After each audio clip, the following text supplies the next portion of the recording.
Willkommen zum Faster You Podcast, wo sich alles um Ausdauersport und Training dreht. Hier geben euch Sebastian Schlurike, Björn Kafka und Niklas Hanker wertvolle Tipps und Einblicke, die euch helfen, eure Performance auf das nächste Level zu bringen. Okay, hello to a new episode of a Faster You podcast. Today, first time in English. Hello Björn. Hello.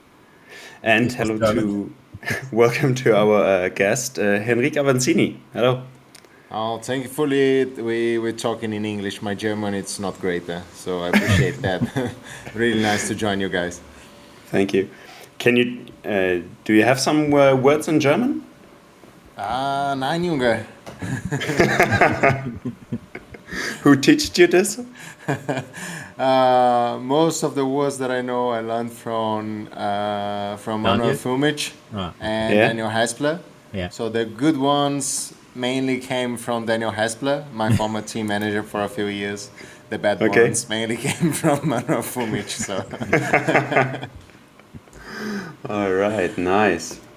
Yeah, maybe we should talk a little bit about that we're doing the podcast now in English because we of course want to present our people from Faster You, also some riders, coaches, and cooks or psychologists that speak English, so that they already understand the things we talked or we will talk. So to reach a brighter audience, a broader audience. And so I'm very happy, and I really like to start with the story that Niklas told me about you, because he's actually, I don't know if he's still a little bit nervous, but I said, we can talk with Enrique. And he was like, with Henrique Avancini. I was like, yeah, of course. And he was like, and then he told me the story, how and where he met you, and this is actually a very nice story. And maybe you could remember. It's a good one. Okay, send it. So I should yes. tell it. Okay. Yes. Back in 2018, when you came with Phil Dixon and Maxime Marot to the World Championship in marathon, we met together in the hotel, and Phil Dixon came to me at the breakfast and asked if I know the track. And I said yes, I also trained 2 weeks on the track for the championship. And then he asked if I can show you guys the track. And then I think 2 or 3 days we ride together with Phil and you. And I showed you the track from the World Championship. And that was the first time. And back then, that was my first World Championship in marathon. And I was super nervous. And I thought, oh, what the fuck? I ride with Henrique and with Maxime. And then after that, you won the race, you get world champion, and I was so crazy. You were part of it. Good. Yeah, that's so good. I didn't clock, like I couldn't really relate. I wouldn't remember your name. I remember riding with this guy, but I had with an orange helmet.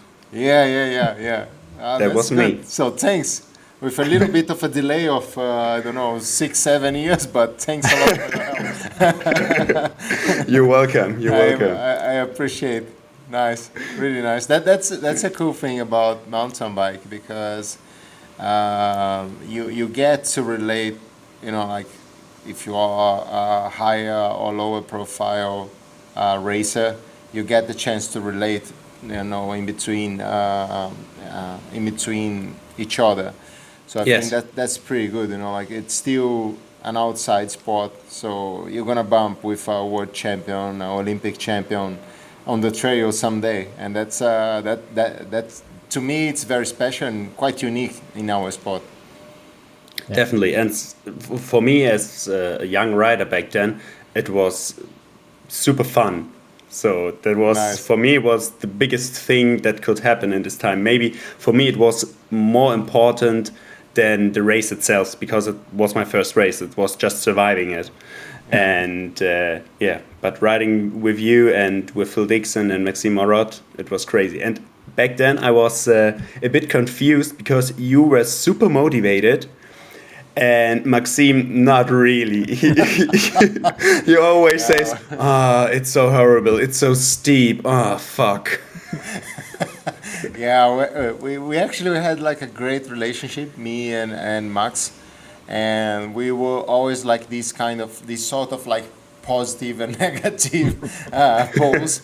And I was always like the guy, like I wanted to push more. I didn't respect the numbers, I wanted to go an extra hour, and he was the guy, like limiting myself. But it was actually great because we were always like, I was pushing him a little bit more, and he was holding me back a little bit more. So he was always like a very centered guy, very hardworking guy, but he set his boundaries. Okay, I'm gonna do this and that way, and that's it. Yeah. So I was the guy, like pushing a little bit, outside the boundaries, and he was the guy trying to put the leash on me, like so.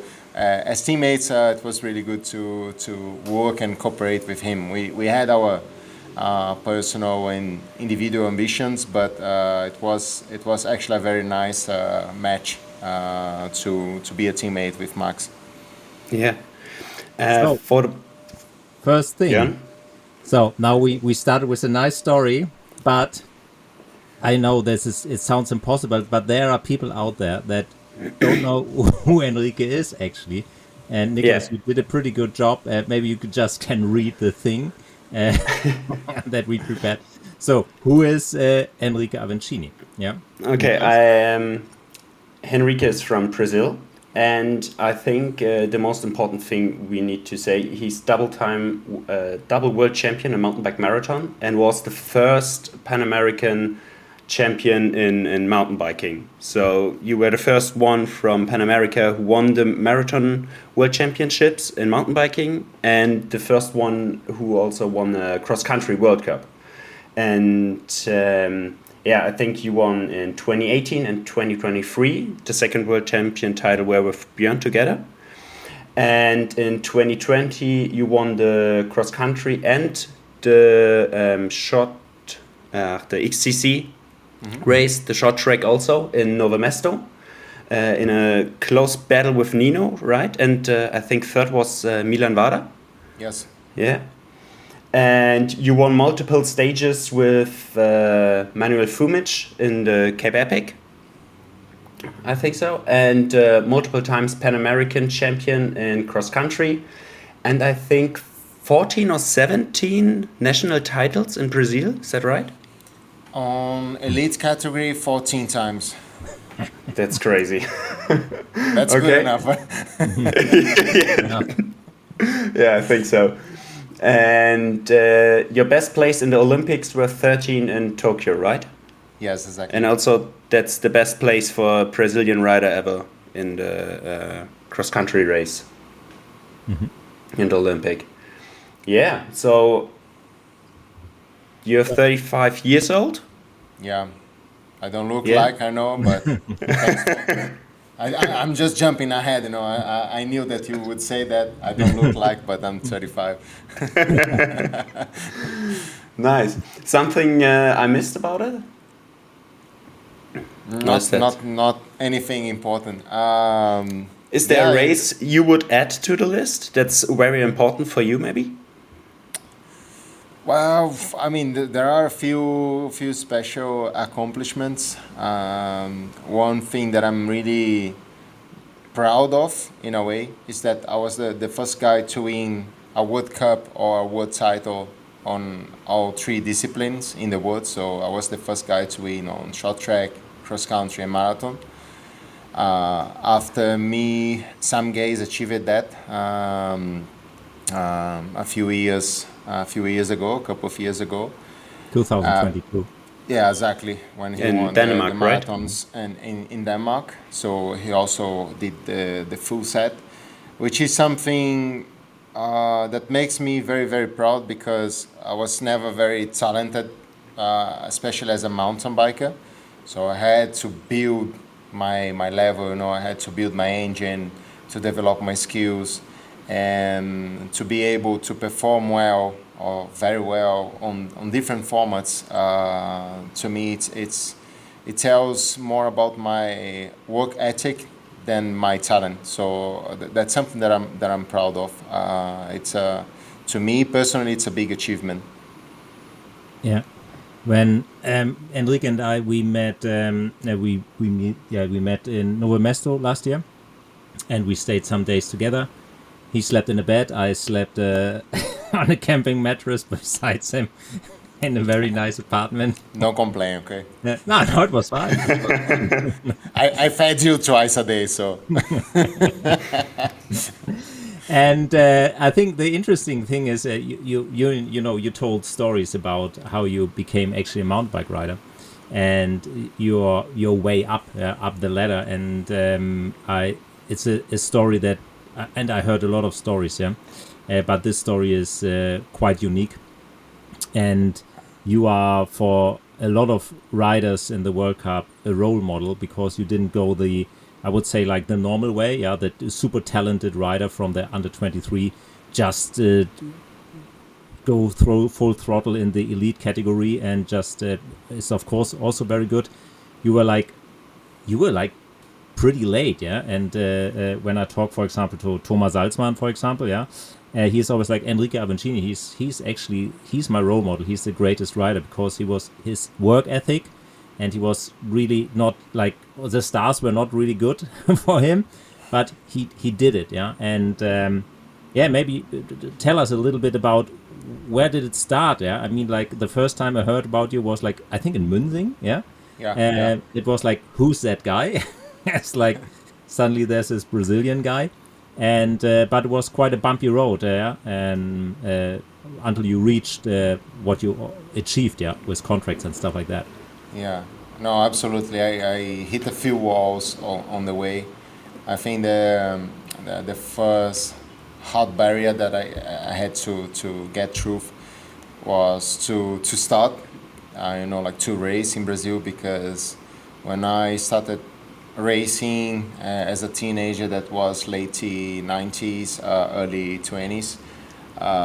So back in 20 until up to 2010 in Brazil, the sport was really low profile.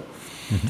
And even if I would get like to a top spot as a Brazilian, as a national champion, still like the conditions, the professional conditions were not great.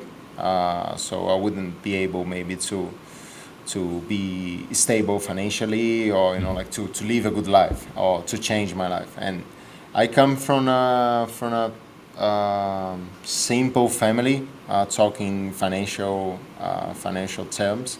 I was pretty lucky to grow up. I have to summarize because it's quite a long story, but I try my best. I had the chance to grow up on a farm, mm-hmm. on a small farm that my parents were looking after the property, and that was this place was very, very important to me, because I had the chance and the space to build the trails and to ride my mountain bike. So by the same time, my father opened the first small bike shop. He opened his first shop late in 1995. Then in 1997, I got my first real mountain bike. One of the customers drove into his garage with the bike on the roof of the car, cracked the frame on the half, mm-hmm. and then my father cut the whole frame and made a smaller one, and the bike was built with just the leftovers from the bike shop, and that was my first mountain bike. A few years later, I missed the turn on a race and I cracked it again. So luckily, that was actually pretty lucky, because and then was a proper leftover for the second time, and it's still on the wall to this day. So it's today it's something very special to me that reminds me the roots of my start. But the early days were pretty hard, and I was in constant conflict with myself, because I was chasing something that it wasn't a reality for my family. So to chase to be like a good sportsman, it's challenging for sure. No matter where you are in the world, it's a lot of risk involved. But on my side, there was the risk of I'm wasting time, and if I don't become good enough, I'm gonna be a burden to my family instead of like helping my family. And so that was something that actually drove me to push really hard. So every time I had the chance, or every time I had the chance to go to a race or to get some sort of support, I was valuing it so much, because to me it was so important to keep the dream alive. And I didn't have much of references in the sport by the time, so the information wasn't getting easily down in Brazil. So basically I had some old magazines. I started learning English just to be able to read the Mountainbike magazine, American magazine. Yeah. So a friend of ours was always like dropping some old ones in the shop, and I was like reading that over and over and over. And when I was older, when I was about 19 to 20 years old, I was already like investing in the sport for quite a long time. And until that point was kind of like very positive, because racing the bike opened a lot of doors to me. So I could go to a better school that I wouldn't be able to afford on a normal way. I was able to go to a law school later on. So I had the scholarship for the university, and because of the sport. But I got to this point when I was 19 to 20 years old that I had to make a decision. I was riding for a local team, a national team. The team was about to collapse, and then the guys told us that they would pay us the 2 first months of the year, Jan and Feb, and after that they would see what would happen, and we were kind of like free to do whatever. So I had no contract, and I was like going to the uni. Racing was my first year as under 23, and then I decided to take this money and everything that I had in the bank. I bought a ticket to Cyprus. That was on a Wednesday. I landed on a Friday to race on a Sunday, and I had no clue what was coming. I didn't know anybody by the time. I just wrote an email to the organizer asking for the registration and if he could give me some help and so on. And he gave me a free registration. By the time I didn't have like a credit card or something, so I used my father's credit card on the day I was about to fly out. I booked a hotel that was a full pension hotel, full board hotel. So I would be on a place with a range within 60 Ks to the races. So the closest race was 10 Ks from the hotel. The last close race was 60 Ks. So I told myself, okay, I can ride 60K race and survive back to the hotel. And I have 3 meals, I have breakfast, lunch, and dinner. So I can make it. And the goal was I need to try to show myself on those races. We would race 4 weekends back to back. And that was my genius plan. So when I landed, Friday late night, and I head to the hotel. And once I got to the hotel, I had like very, very low money on my pocket. It was something like 150 euros or something like that for 4 weeks.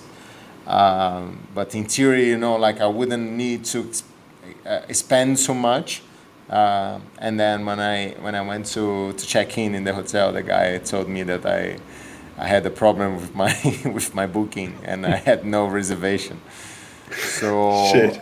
I got really desperate because I was 20 years old. I didn't have a mobile on me, and I tried to go back to the airport and check how much it would cost to change the flight and go back home, and it wasn't possible.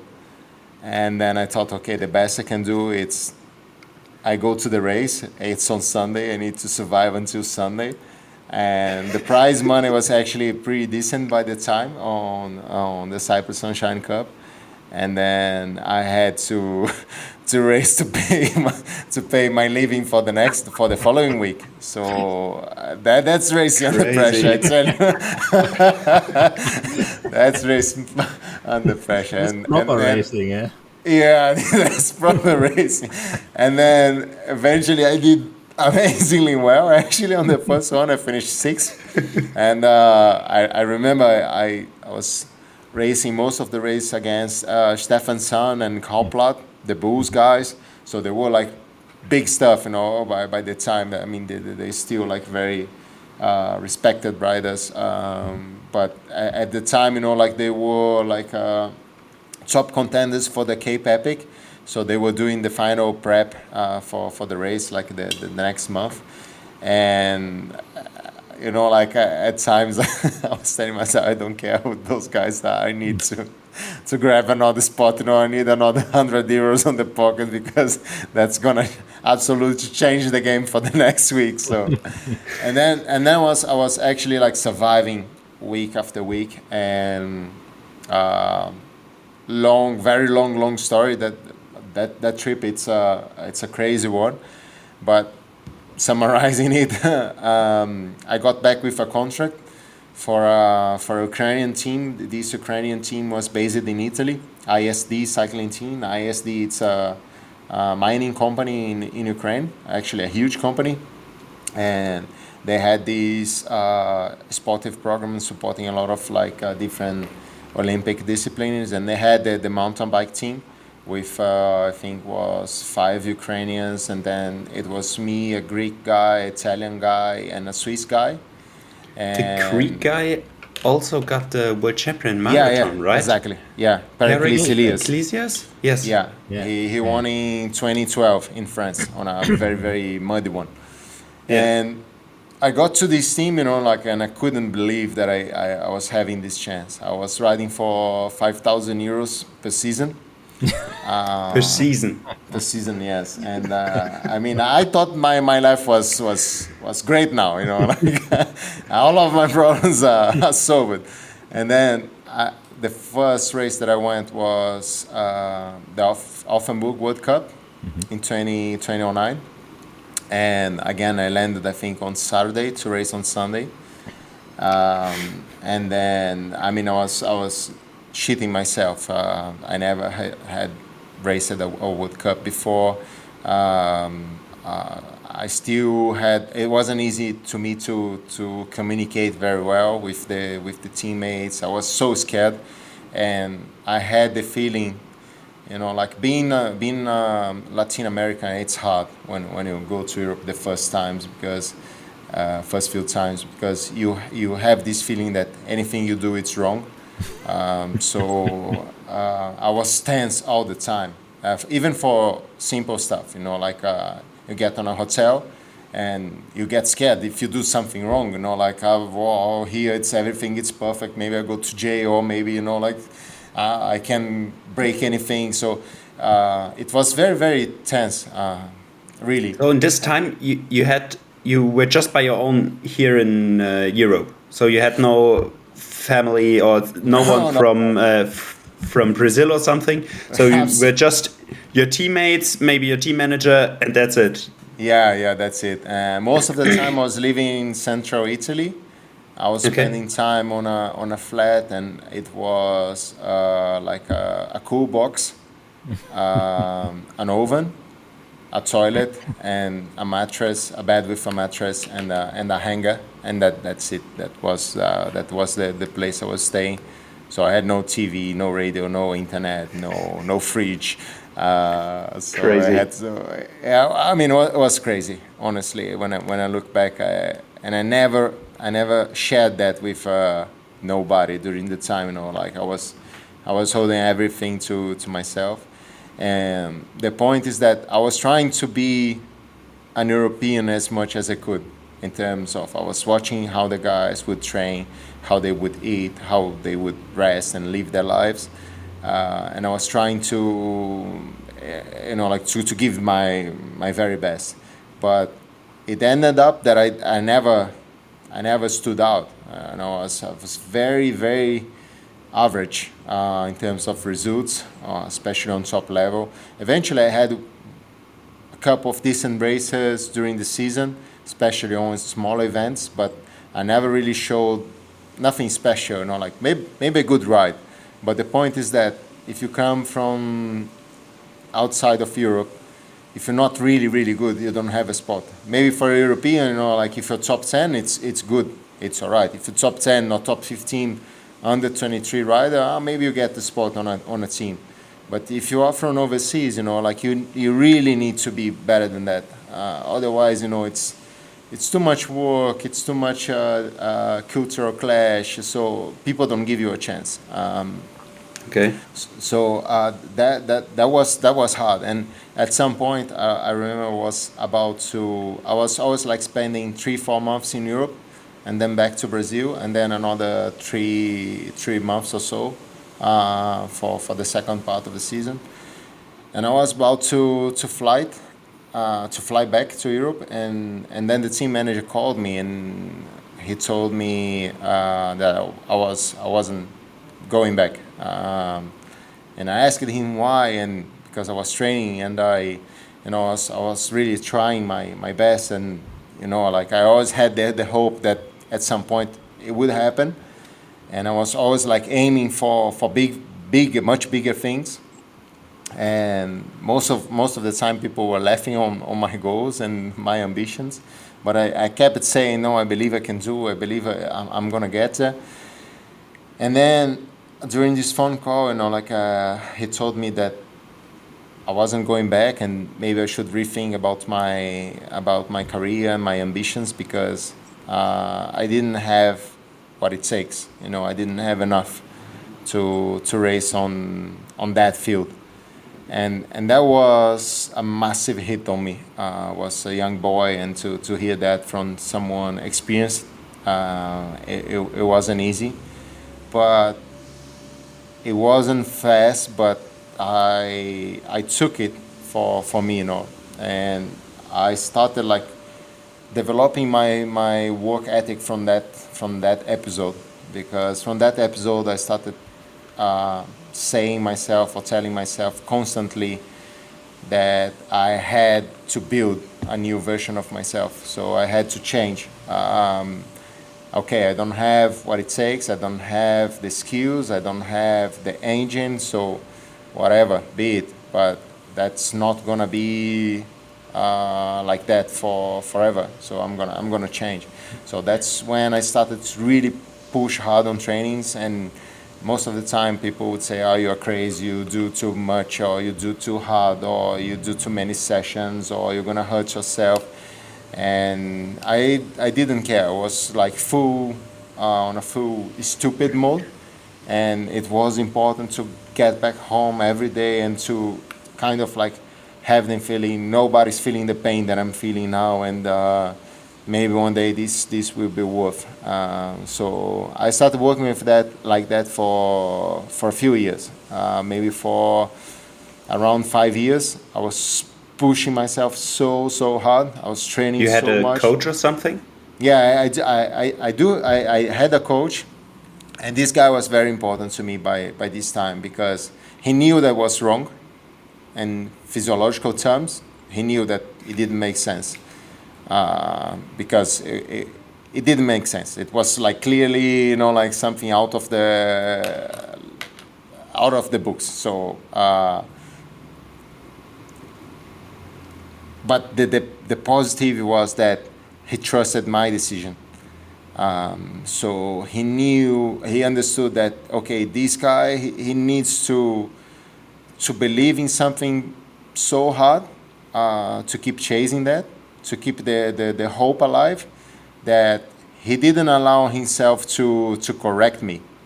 He knew that I was wrong, and he supported me on my error, because he knew that it was the only path, that maybe the chance was so small, but maybe I could get there. It was the only thing that I remember telling him, I can do the same again, like I can do the same type of training that those guys do. I remember, and he repeated that oftentimes to me, afterwards. I need to risk for evolution.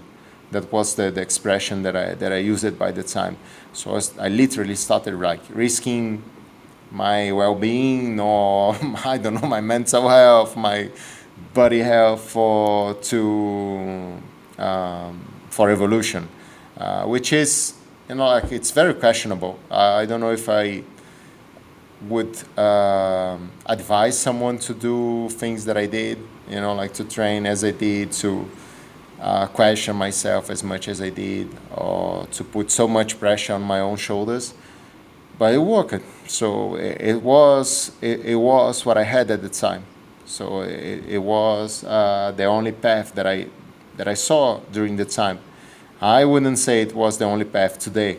Like knowing what I know, living what I live, it's way more simple. But I didn't know guys like Bjorn. Like I didn't have like respect in the industry. I didn't have the experience of positives and negatives. I didn't know how my body would respond depending on what I do. So once you have the whole knowledge and the confidence to trust your knowledge, it's different. By the time, the only thing that I could do, it was embrace something really, really hard and chase that with, like all the energy that I had. And eventually, some sparkles of like special stuff were showing up. Like probably the first thing was the win on the Bundesliga in München. Mm-hmm. When I auto sprinted Jose Hermida. That was, like this guy was a guy that I could see him only on magazines. So when I had the chance to sprint against him, I remember he was racing, he had like a super strong team with Andre Chink and Ruud van Hout and Hermida, and they were working together during the race. And I was the guy like racing against them, and was actually like a super strong field with Stéphane Saint-Pierre, Max Mahot, Fabian Giga, some big names during that time. And I was pulling most of the race. I was just putting my nose on the front because I said I need to work hard, because those guys are so good that I need to make the race happen, and so they allowed me to be in the front as well. So I remember I was pulling like half of the lap, and on later laps, before we were a big group, on later laps was Van Hout and Hermida, and on the final lap, I remember so well, Hermida shouting to Van Hout, "We need to get Hermida in, we need to draw in." So he started like getting desperate, and then I kind of clocked it off. This actually, I need to win this now. This race was actually very interesting because during this time, after this time in Europe, 3 seasons, I got back to Brazil. I raced with no sponsor for half of a season, the Olympic year, the London Olympic year. And then I signed with Caloi on the second half of the 2012 year. And for a almost nothing contract. But that project, it was one of the things that changed my life the most professionally. And in 2013, we had I had the best situation that I ever had, and we started like racing overseas a little bit, but I did a few World Cups, but I was always like traveling on my own, doing my own bike, and before the races, I tried to, I didn't know too much people, and I was always very, very shy. So I was trying to find someone to give me a bottle change during the race. So I was always like starting with a full bottle. And I was like drinking a full bottle before the start and starting with a full bottle, and like when I just tried to survive. Tried to survive. So I always finished slightly dehydrated. So and I mean it was my possibilities, and on those races actually a few times I did very well, at least for maybe 20 or 30 minutes of the races, I could show myself on top 10 or something like that, like I did in the Worlds in Pietermaritzburg that year, and the win in München was also very, very crucial one.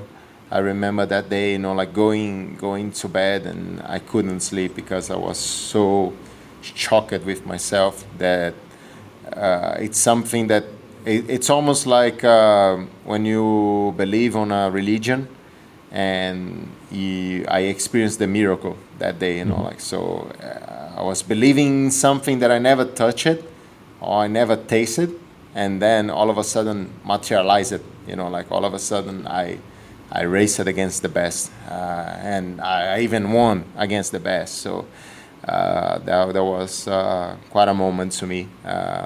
And then after that, with Caloi, I raced with them until 2014.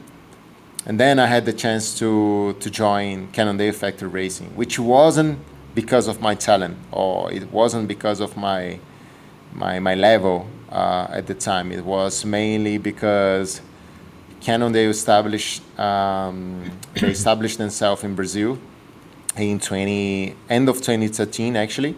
So they wanted me in the factory team, and it was mainly like a marketing move from the Brazilian office. And I remember sitting at the table and the guy saying, "Yeah, no, we can take him." So it wasn't something that I was very welcomed in the team on the early days.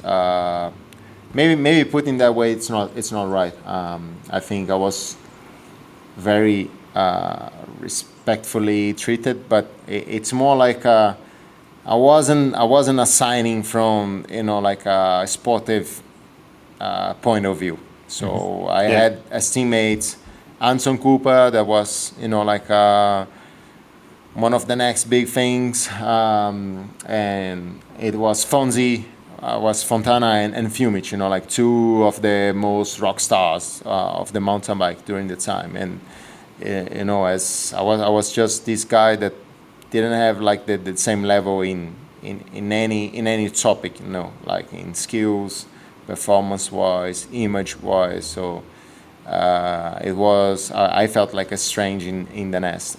So the first 2 years were very, very hard to me, because I tried to keep pushing myself harder and harder. I started 2015 with great riding in the Cyprus Sunshine Cup again. I finished second overall behind a flying Florian Vogel.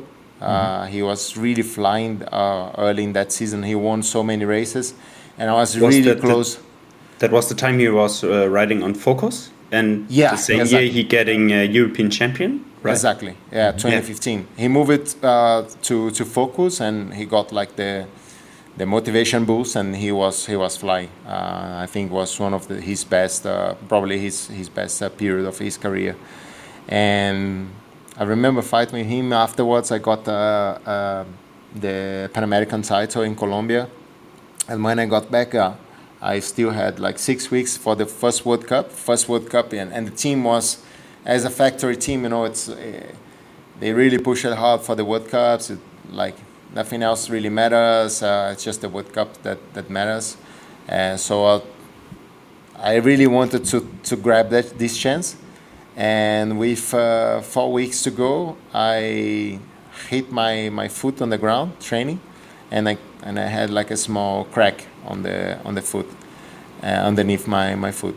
And then I went to the hospital later in the evening because it was hurting too much. I could stand on my feet, and I had to check what it was. And we saw the crack, and they put the cast up to my knee. And I said, fuck, like I can't afford to miss this chance, like I can't afford to fail, the opportunity of being in a factory team and so on. And then I was rolling on my bed the whole night, and then I woke up at 5. I went to the kitchen, grab a knife, and I cut the cast off. And I did 180 Ks the next day with full pain. And I mean, it sounds like it sounds very heroic, but it was so stupid. And I think during this time, like 15, 16, I was still like I was very, very out of balance because first 2012, 13, 14, I had this mindset that I mentioned to you. Like, I need to work like crazy hard. I need to work crazy amounts and I need to do crazy stuff. And then 15 and 16, maybe I should start like to equal that a little bit more. Like, okay, you were very, very dumb for 3 years and that worked. Actually, you survived those 3 years and now, like get a little bit smarter now maybe. And during 2 years, I was, like struggling with that. So eventually I had like good performance, but not on the level that I was hoping for. So 16 was Olympic year. I had a nasty injury on my back. And I don't know how is the translation. It's when the disc in between the vertebrae slides and blocks blocks the nerve.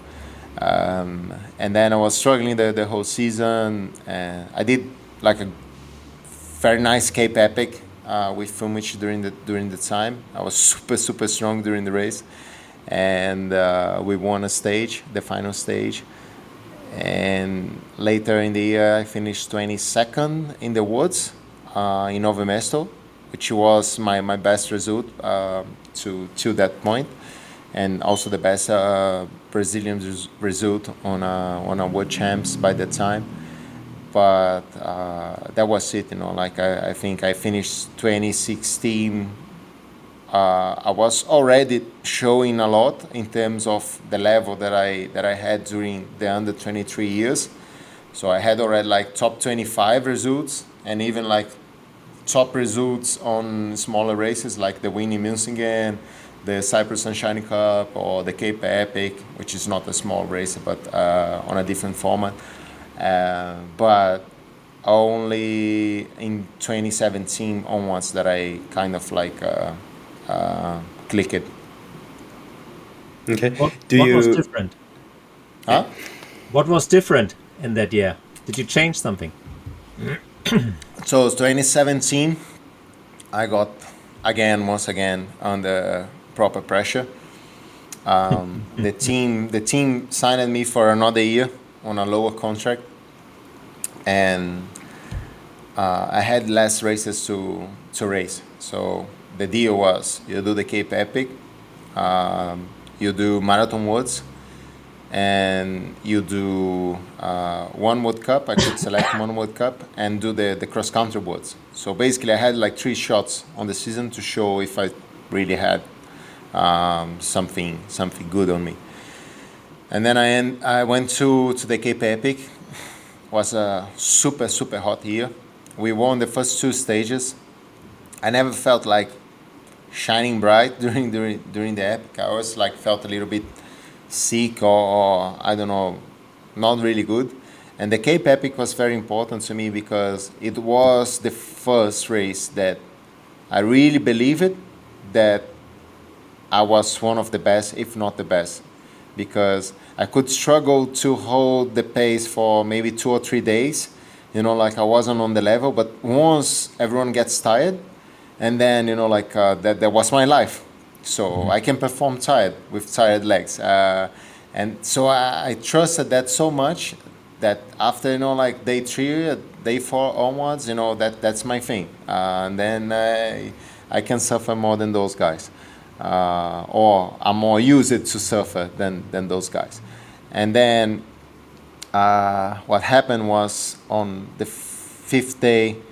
We had a few stressful situations, and then with 3 days to go, we still had the leader's jersey, and I had so much pain, stomachal pain overnight.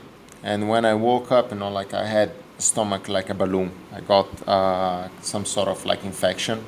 I think looking back was very motivated by stress, by emotional stress. And then I couldn't breathe properly, especially when climbing, when I had to bend a little bit more. So it was very painful. We ended up like dropping to 3rd overall on that day, and then on the next day I couldn't recover, and then we dropped it down to 5th. Then on the final day I kind of like came around, but and then Manuel wasn't motivated anymore, so he kind of like threw the towel. And we finished again on top 5 overall, but it was very bitter, because we had the taste of winning 2 stages, wearing the yellow jersey for the biggest part of the race. That was the year that we changed the approach of the race, because before was controlled by marathon riders, the classical marathon riders, like starting controller. The first hour was, like maybe you stop for a pee. And then we came with the approach to go like the first hour, it's the hardest of the race now.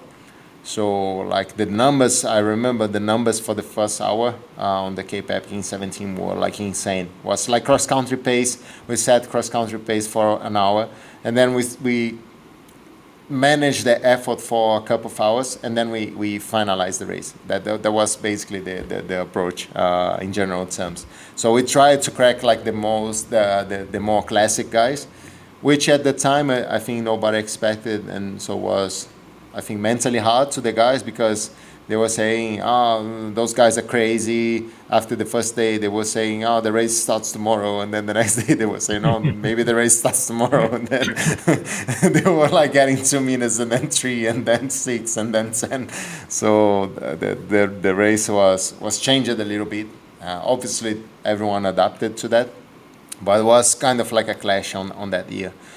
And in the end, I kind of like failed the first shot. The second shot was Marathon Worlds in Singen in Germany. And I felt like I didn't get like proper support by the time from the team. So I had to go to Europe on my own. Basically, like a physio mechanic showed up on Saturday, and the idea was I had to prove myself and to maybe win a medal or something like that. And in the end, I didn't perform well. I knew that the shape was decent, was good, but I didn't race in months. So I raced the Epic, and then the race was in late June, I guess. Mm-hmm. So for 3 months, I didn't have like the racing reference, and I don't know. I just cracked on the race. So I was racing in the front for maybe half of it. Was a very fast rolling course. Alba Nakata did a great race by the time. I think was one of the greatest performance that I saw from someone, because after the Epic, everyone said that a marathon guy will never beat the cross-country guys, and the way that he cracked everyone's legs was great to watch, actually, a great lesson. I think Alban won and Geisi second? Was Thiago Ferreira second. Yeah. Thiago Ferreira was second. Geismaier was third, and Van der Poel was fourth. Yeah. Yeah. Yes. And I think Kulhavi fifth or something. Mm-hmm. Yeah, I think he was somewhere in the front. I think Paes was also around that group as well. Mm-hmm. But yeah, I didn't deliver. And then the next week, I would race the double race, the double trip that I could do, like with 2 races. There was the marathon race and the World Cup in Andorra. And I didn't do like a altitude preparation or something like that. And my rankings were lower, so I had like a lower grade. And I remember like after Marathon Worlds, I nearly cracked it. I remember on Monday, I was in Germany near the team base, and I went for a ride, and I couldn't ride my bike. Honestly, I was so emotionally exhausted that I had to do like 3 hours ride or easy ride, and I couldn't ride. And I remember like I stopped it on a gas station. I went to the shop and I bought like some chocolates and like, I don't know, Gatorades and something like that. And I just sat on the ground, and I was eating the sweets and like feeling so bad, it was one of the emptiest days of my life. Like I had no during that time I had no hope, like I had nothing to grab to. And then I remember later I got on the bike and I started riding to whatever direction. And at some point, I bumped to Mano Fumic, who lived also in the area. And he started like talking so much and like so much shit. But in the end, he was all like, he was always like a very, very positive guy in terms of, he was always like rushing, but like he met you, he was always trying to lift you. Even if it didn't make sense what he was saying, that was his intention. And he was talking, like, and I couldn't even answer, like, and I was listening to maybe not even half of it, like I was on blank mode. And he was talking non-stop, and he was, now you're gonna see the next one and the next one, and you're gonna deliver, you got the legs, and this and that, and then I mean somehow it kind of like. It made me to get truth that day, in terms of like I couldn't really spin my legs that day, and in the end I rode 3 hours just because I respected him and I didn't want like to, like be rude to him and stop like pedaling with him because he was talking to me. So I was just waving the head and I say yeah you're right and this and that. But I can't remember what he was saying actually, but. Later that week, we went to Andorra, and I felt like, okay, I have nothing to lose. I just need to race and just press on the pedals. Maybe it's one of my last World Cups. I don't know. And then I had like very high pressure on one side, but very low pressure on the other hand, and. I started to move upwards. It was always like quite easy to punch hard out of the line to me. So I started on, I don't know, 4th, 5th row, and then like I moved it up to top 15, maybe top 10 straight away on the first climb. And then like I saw myself riding top 10, and I was riding with Max Mahot for a while, and he was like fighting for a top spot overall. I think he was always like constantly top 3 that season, and was his first year in Cannondale. And I was around him, like, and I felt, okay, maybe I tried to help Max, like I'm feeling good. So I kind of like I forgot about my result, and I tried to maybe just keep safe, and I thought, okay, maybe I don't know, I just try to protect him from other riders and stuff like that. And like laps were going by, and I always like saw Nino kind of like rode away on that race, and he had always like 40 seconds gap to a big group, and I was always like seeing that group was kind of like a big stretch, and I was constantly like scratching myself, like having the feeling, okay, maybe I have the legs to go. But I was also telling me, well, I never finished top 10, like I need to play super safe. So I rode crazily safe on that race because I just wanted to prove myself that I could do it. So I didn't use 100% of my potential that day, but when I crossed the line in top 10, like I told myself, okay, it doesn't matter what happens now. I proved myself that I can ride well. So that was a super, super important day to me. One of my biggest achievements was the first top 10 on a World Cup.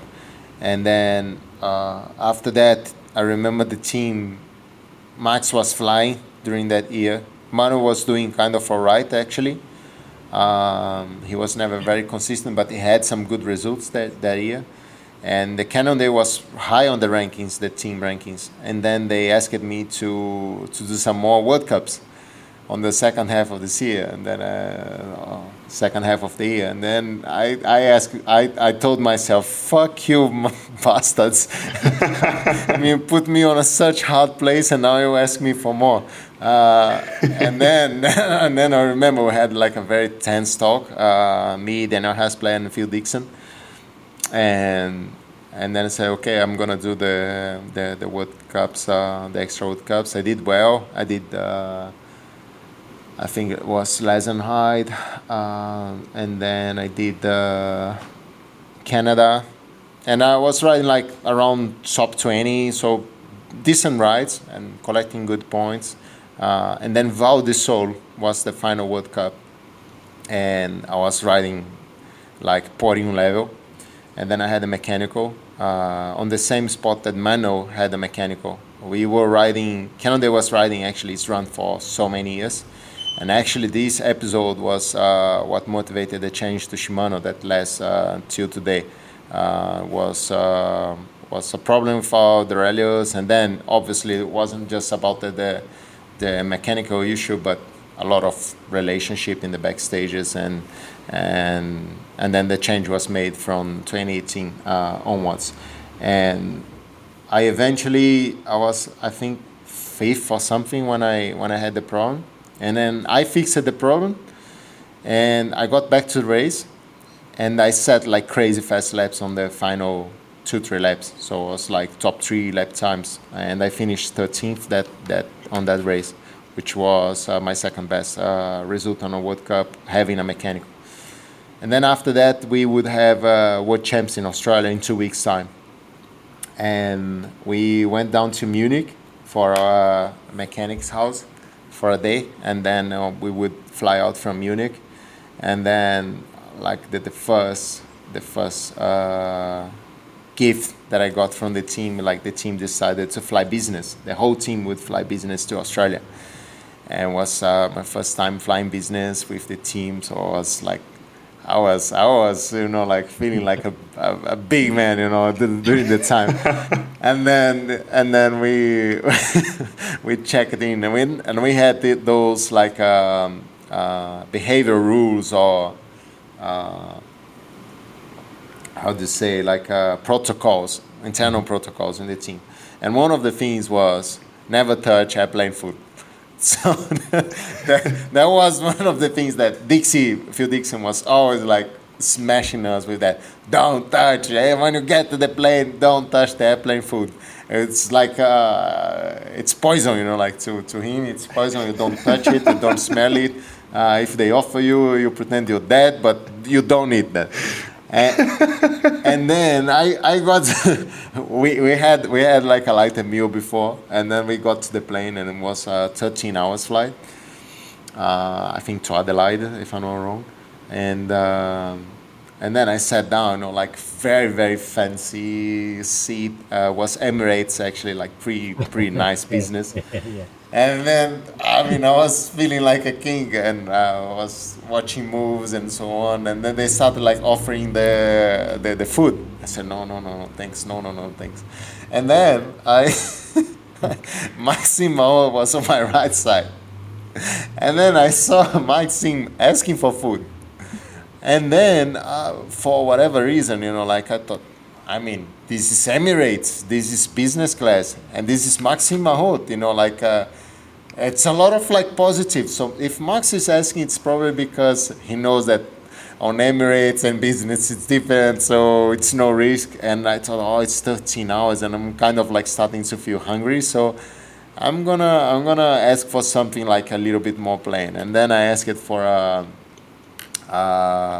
chicken with a cover of something, and then I had just the chicken, just the chicken breast, and like the spice was weird, but I was flying Emirates, so it must be something local from the Emirates. But it wasn't like like spot on. There was something weird on that.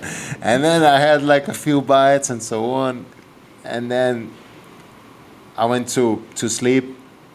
I had the whole thing. I went to sleep, and I don't know, maybe in 15 or 20 minutes time, it was fast. I woke up and my stomach was hurting so bad.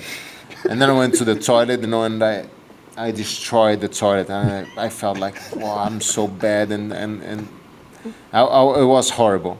And then I got out of the toilet, and then the flight attendant saw that, like my collar wasn't right. And then she offered me, can I get you a Coke or a ginger ale or something, a tonic, something like that. And then I said, yes, please, please. And then everything that I was having, I was going straight back to the toilet. And at some point, like I was 1 hour on the door of the toilet. And at some point, Dixie shows up. and he asked, what happened, kids? I said, I'm really bad. My stomach said, did you judge the airplane food? I said, yeah, but just a chicken breast. I said, no. he went crazy. He couldn't believe that I ruined everything because of chicken breast. And then in the end, I spent the whole flight on the toilet. I eventually started puking as well. And I was so tired and so dehydrated. So at some point, I was going back to the seat, and like getting hammered. Like I was sleeping really hard and then waking up and going to the toilet. And in one of those times, I couldn't make it to the toilet fast enough. So I shit myself in the business class of Emirates. And I had to drop it was my preferred underwear during the time, but it's still on a toilet of Emirates, some flight somewhere. So yeah, it was horrible. It was very, very hard experience, and I didn't when I got to Australia, when I got back after a few days, like I just told the guys on a team meeting, I don't know how it's to fly on the business, but the toilet's pretty good, because it was the only experience that I had. And when we got to Australia, we decided, okay, you stay in bed, for I think 3 days I didn't ride the bike. I went for a spin one day, and then another 2 days just stay on the bed, did nothing. And then we were getting closer to the race, and the approach was, okay, when I was 3 or 4 days, we really activated. So I had some super hard intense sessions just before the race for 3-4 days on course and outside the course. And I had like pretty good numbers during the time, and I felt good, and I felt good on the course. And being in Australia was nice because everyone had to travel, everyone was away from home. So all of a sudden, like I started feeling confident with myself. And then there was the team relay, and then I asked Dix, okay, can I do a hot lap after the team relay? And then he agreed with that, and I just sent like a hot lap, and I set the fastest time than anybody in the team relay, and that was kind of like just a confirmation. Okay, I'm good, I'm healthy, the legs are good, so just save it now and spend on the race. And then on the race, I think I did amazing during the time. Nino was super strong. Kuhavi showed up on a very good form. Licha was a super surprise of the day. Maybe not as big as me, but for sure, but it was a surprise. And I was looking back. If I had a little bit more experience, probably I could win that race.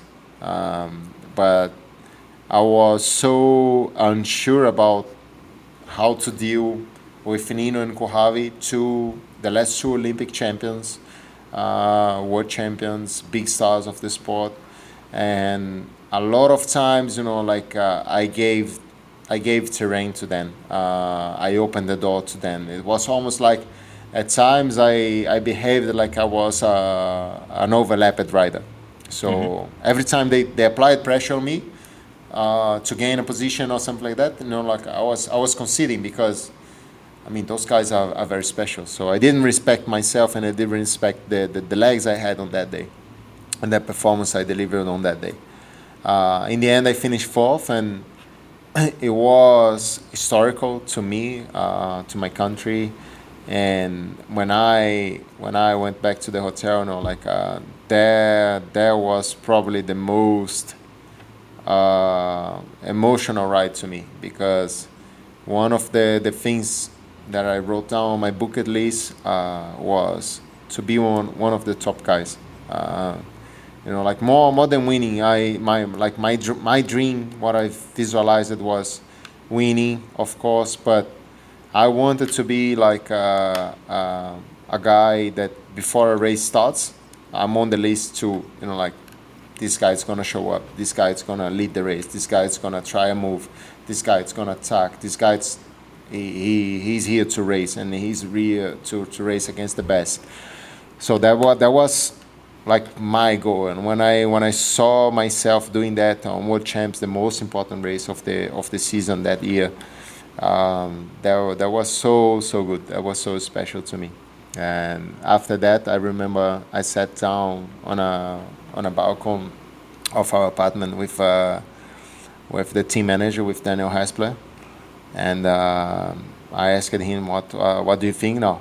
And then he said, no, I see you as a full-time World Cup racer, as a potential top rider, so we want to sign you, and so on.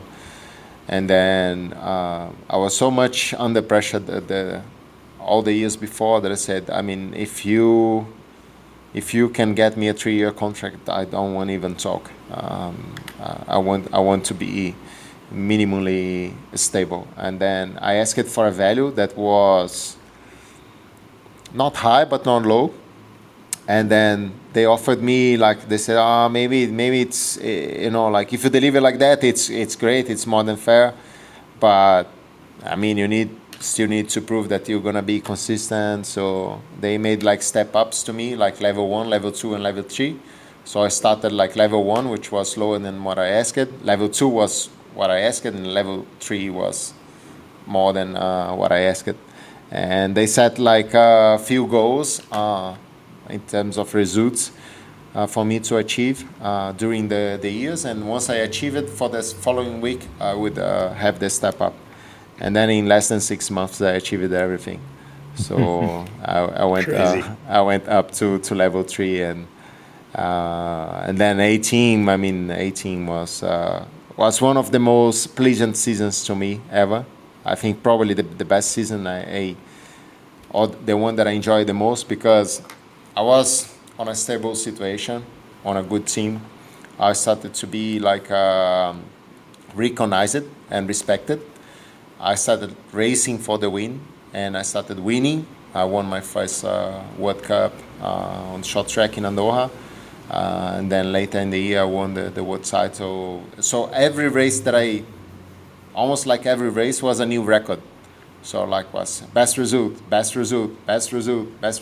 win, title, this, that. So it changed so much to me. So it was so nice, because it was actually like the year I got rewarded for the whole time of struggles. So 18 was super special to me. It was easy to get through that season.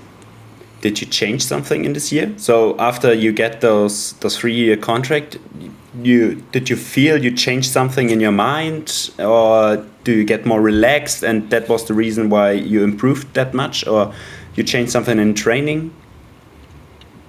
I did change in training. I think the last year that I trained like crazy hard was 17.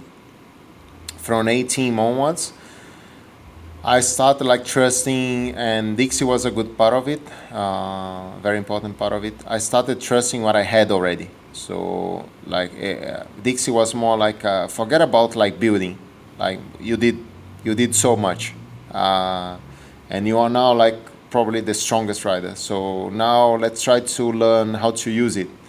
So the work with Dixie was not very oriented on in terms of like physical preparation. It was more like forget about getting better or getting stronger. Let's just try to use what you already have in a better way. So it was a totally different approach on training, and to me, worked very well for a certain period of time, because I had to learn that as well, to learn how to race, or to learn how to race against top guys. It took me a very long time, even after great results. It took me a very long time to see myself as someone big, as someone important. When you mentioned about earlier in our talk, training with me in 2018, that was something like, oh, I'm training with Henrique Avancini. I wasn't important at all. That's the thing. I actually, it took me so much to start respecting myself, and a lot of that only came after my retirement on the last year, that I could really look back to my results, my achievements, my consistency. Like, it took me 10 years of World Cup racing to step on a World Cup podium the first time. But after I did, like, for the next 3 years, I was the most consistent guy in the world, which is not something that happens often. Like, I got my first top 5. I was nearly 28 years old. It's not super young, and I retired with 30 times on top 5 on major races, which is very, very good. But like, I was so consistent. I was always there, even on the races that I finished maybe top 10. Like, if you look back, like, to the tapes, maybe one lap I was leading the race, maybe one lap or half of the race I was in the mix for the win. I was not only, like, delivering good results, but mainly I was delivering good shows, good performances. I was always, like, a very proactive guy on the races, and yeah, I think a lot of that was me trying to learn how to race better. And 18 and 19 was there was a lot around that. From 18 to 19. Not a lot changed, but to me it was a much harder year, because I was top 2 in the world ranking in 18, and then I was top 2 again in 19. I finished 3rd overall World Cup. I won a World Cup on short track. I was pretty close to win 3 times on cross country, very, very close. Was Andorra, Léger, and snowshoe. On all 3 times, I think we messed it up strategically, me and the team. But I had the legs, and I had like, I was the strongest on the day, but I threw the chance away for 3 times. And I finished that season with a feeling that I failed so hard, because was, in a long way, the first time that I didn't step up massively. But yeah.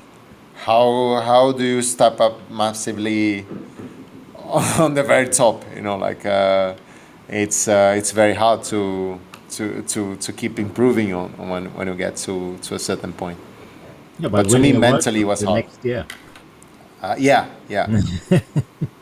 I think 2020, and then a lot of things changed again, because 2020, like 18 and 19, I was kind of like super realized and happy, because I became something that I always dreamed, or that I aimed, that was be one of the top guys.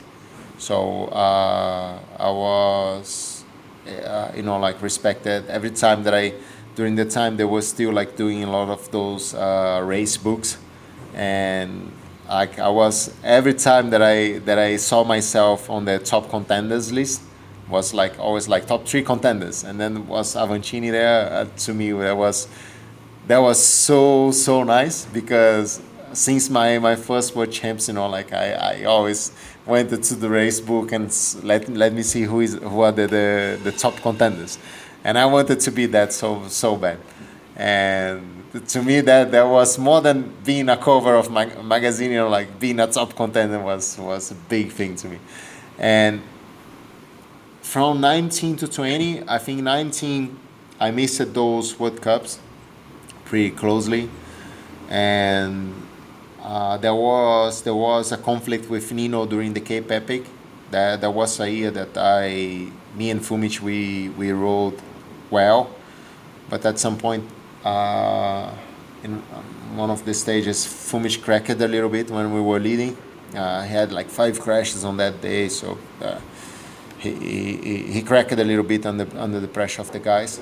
We ended up losing the jersey to Scott's Run, Nino and Las Foster, and then we lost that year.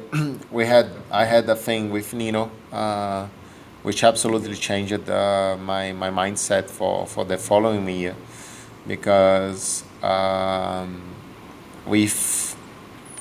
during the years I started like working to develop my skills and my engine, but I also like start studying deeply the sport and the characters of the sport.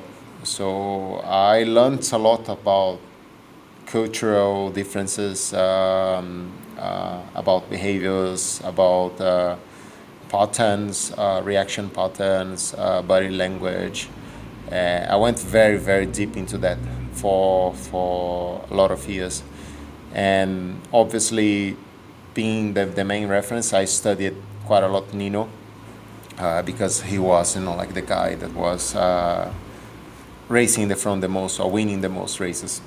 So I had to, if you want to learn about the sport, you had to learn about him. And when we had this thing in 2019, and then it went on and on the backstage the whole season. When I finished the season, I remember I was so pissed with myself after the snowshoe race. And then into the season preparation 2020, I changed it absolutely. Like the aura was different.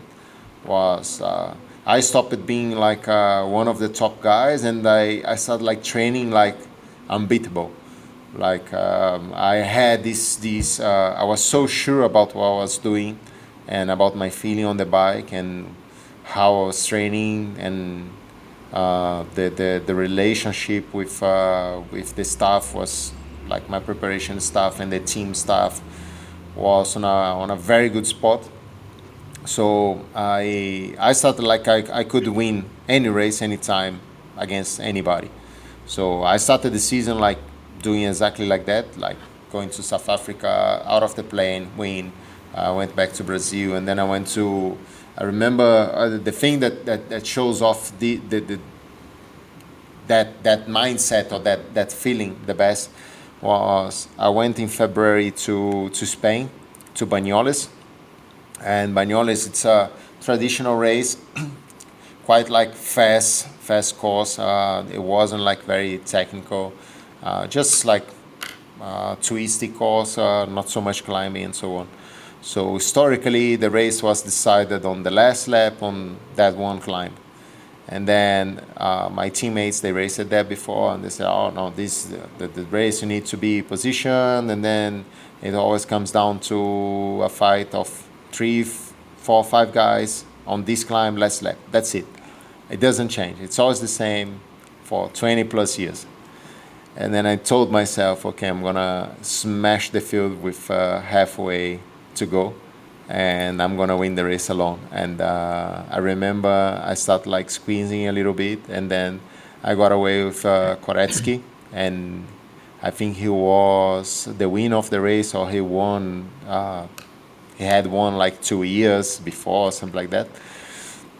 And then I rode away with him, and then at some point I just dropped the hammer with 2.5 or 3 laps to go. And I just won the race on my own. And it was just like to show myself that I could do different, and I had more than anybody at the time. And then I won a few other races, and then we went to the Epic. And then the Epic got cancelled the day before the start because of the pandemic. And then, I mean, it was hard during the time because I finally saw that Fumic was really flying. He was on super shape. And I knew that the Epic, if I do what I could do, I would do so well. So I saw that, okay, if he's that strong, and that's my thing, and I'm super shape, the best shape of my life. There's no way we're gonna lose it. We just need to get from A to B, which is hard, obviously, on the Cape Epic, but we just need to be aware of problems, and nobody's gonna ride our pace. And it was shocking because it would be our last race. It would be the last season for Fumich, 2020, and we had a really good story together. So we were super motivated to achieve that thing together. And then I got back home to Brazil, and then the race got like canceled, and then I got like a shock of reality. Okay, I'm not going back to racing anytime soon, so I need to understand that this is the reality. And then I think June or July, I can remember really well, the UCI reopened the race calendar and the ranking. And I was stuck in Brazil. Brazil actually had a lot of political conflicts during the time regarding COVID. And like the borders of Brazil were closed to most of the countries in the world. And I couldn't leave the country. And the guys, like everyone else, got back to racing, to training, to kind of like a new normal, as they called. And they started like adapting and learning about that.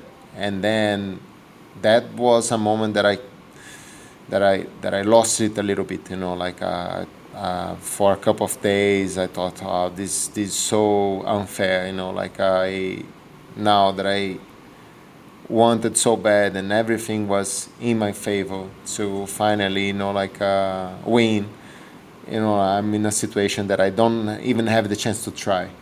That was very hard, and then I took the decision. Okay, I'm gonna was kind of like locked down during the time, and then I went to a farm to do like a solo camp, and then I told myself, okay, but it's been a while, maybe on the last 2 years or more than 2 years, that I don't have time to train, because I became all of a sudden a sports star, and I had always like an appointment, meetings, interviews and all that, and now I have time to train again.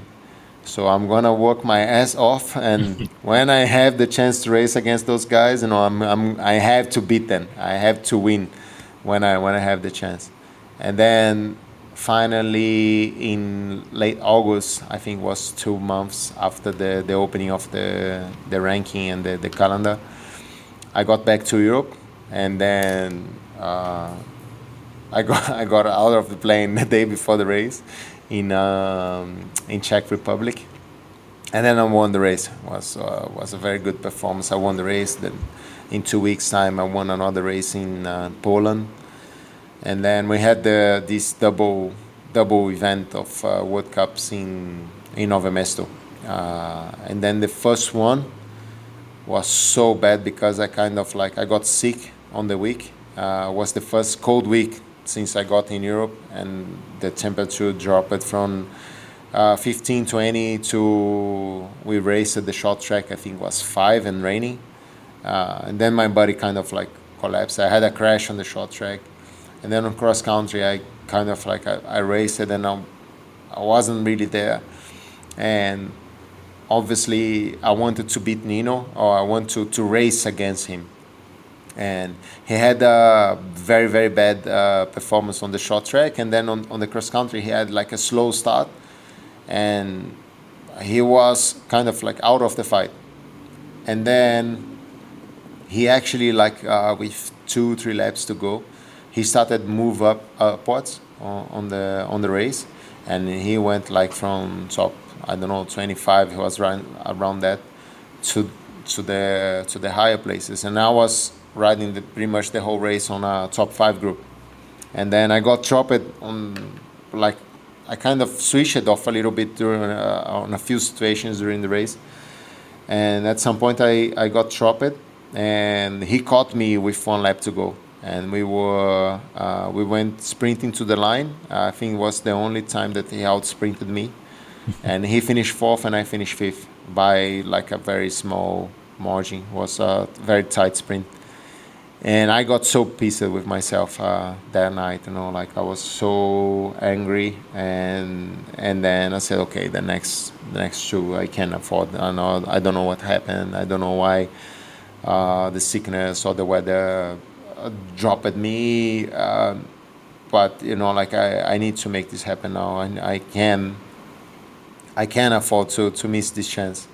And then the next short track I won, and then the cross country was probably one of my best performances in terms of race reading, because I remember with 2 laps to go, I was laughing on his wheel, on Nino's wheel, because like him having a good day was very important to me to kind of like click everything that I studied over the years about him, about the sport and all that, because I could anticipate everything that he would do.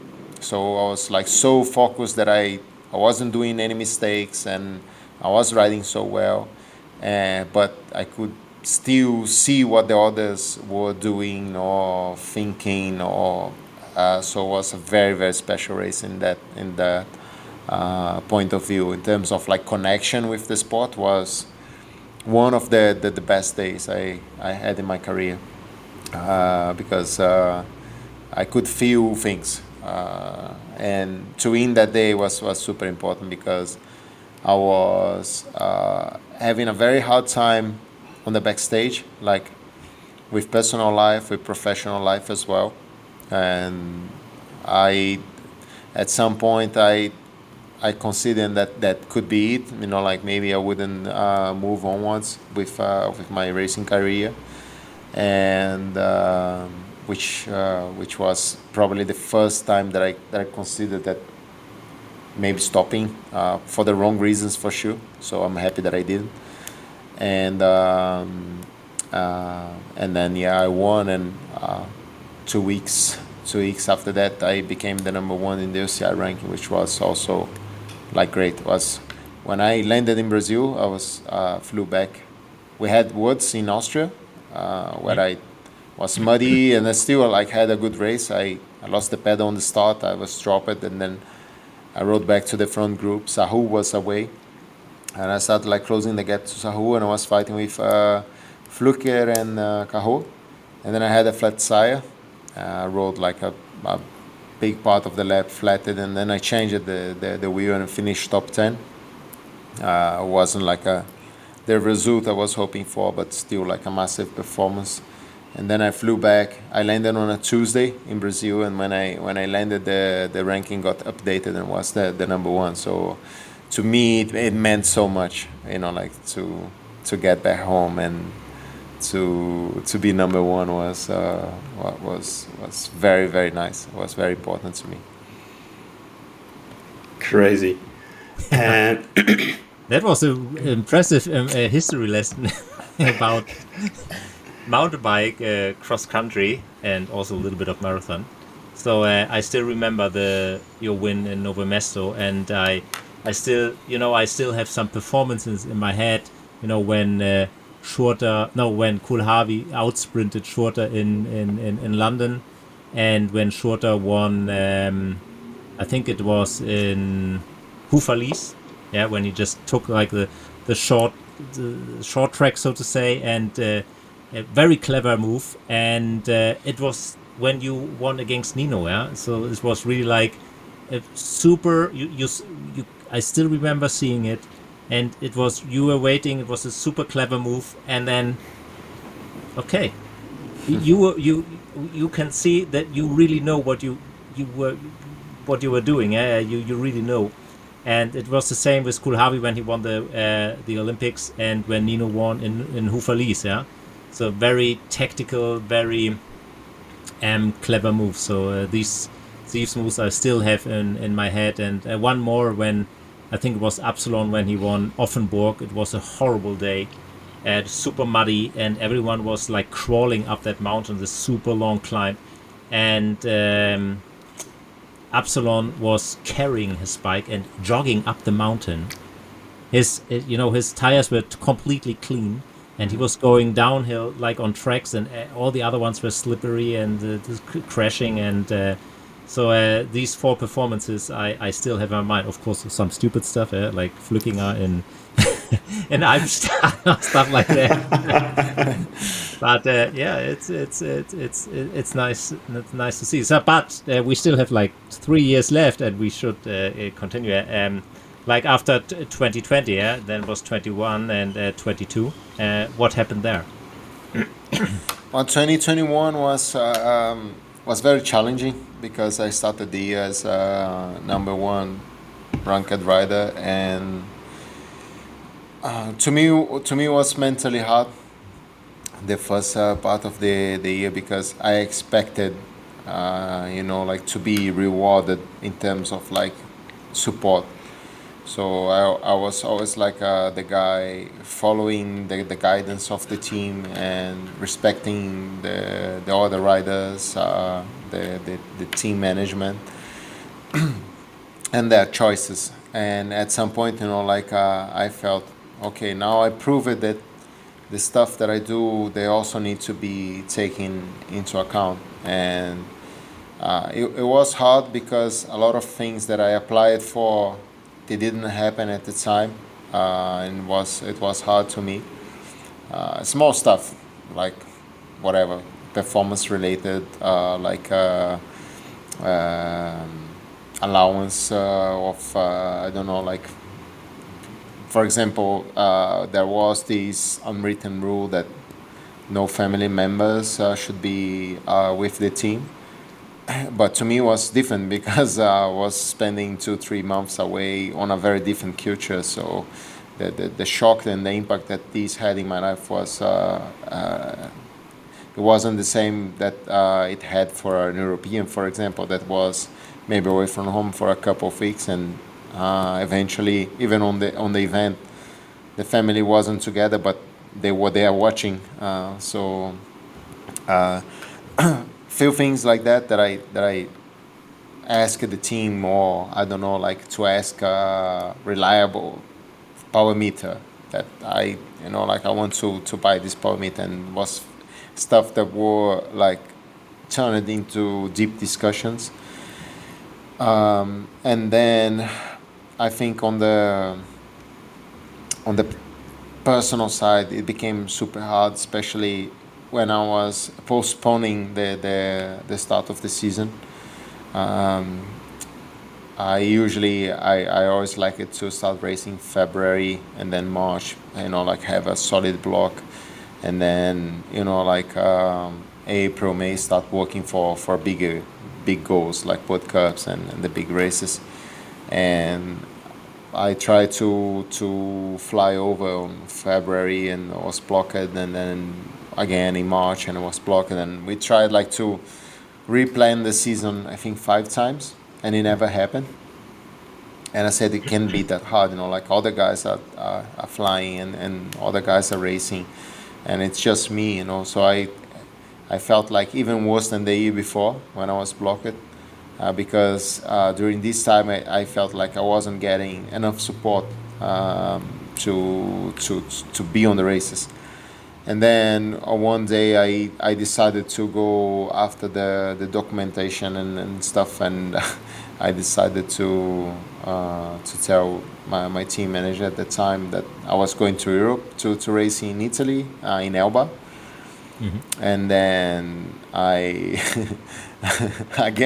went and I landed the day before, and then eventually I was only Phil Dixon and Ken Gallagher supporting me on this race, and it was actually a very nice race. Tactically as well, was a super good race.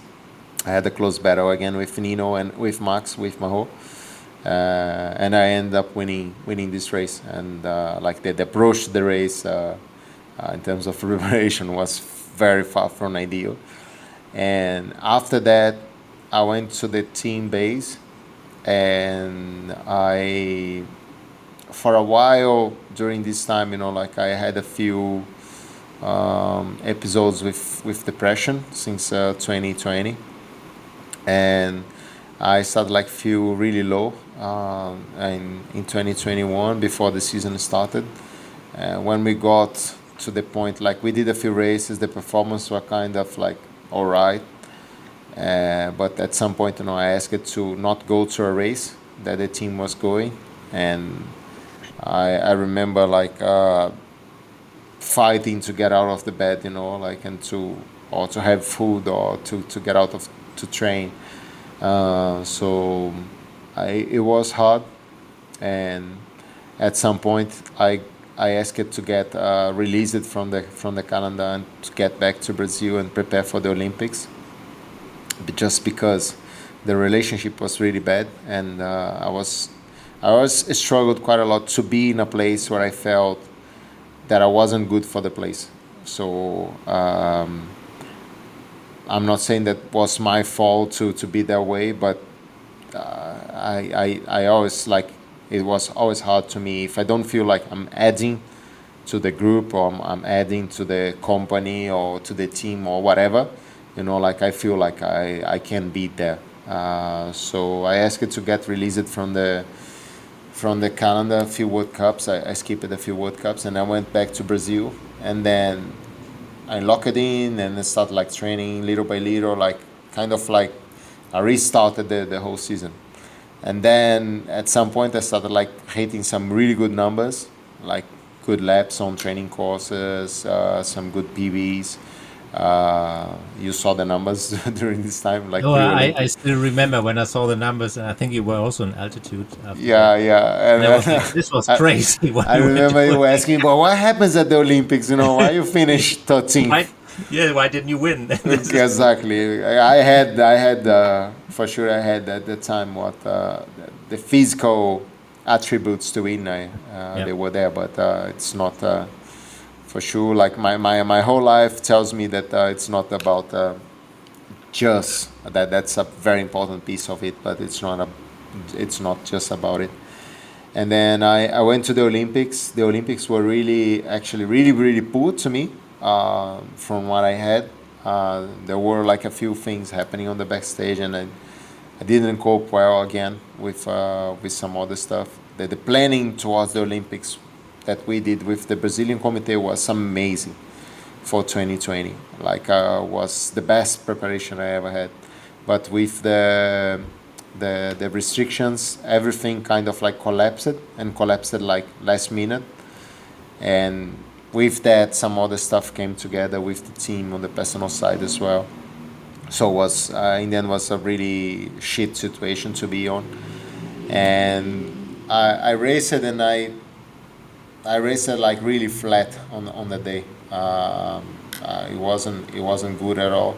A few lap times were faster than Pitcock racing times, and on the race day was just like mentally so flat and so unmotivated that that's after half race I just I was working so hard to just like keep moving. And then after the Olympics was a very, very low time to me. And then I went to World Champs in Italy, in Val di Sole. And then actually was like I didn't have the same shape because, like I just had a little bit of the Olympic preparation. But I finished second on the short track behind Blevins, which was something like one of those races that I lost, and I said, wow, how did I lose that? I remember my consolation during that time, and I even said that during the press conferences. I always liked him a lot in terms of how he presents himself and how he speaks for the sport.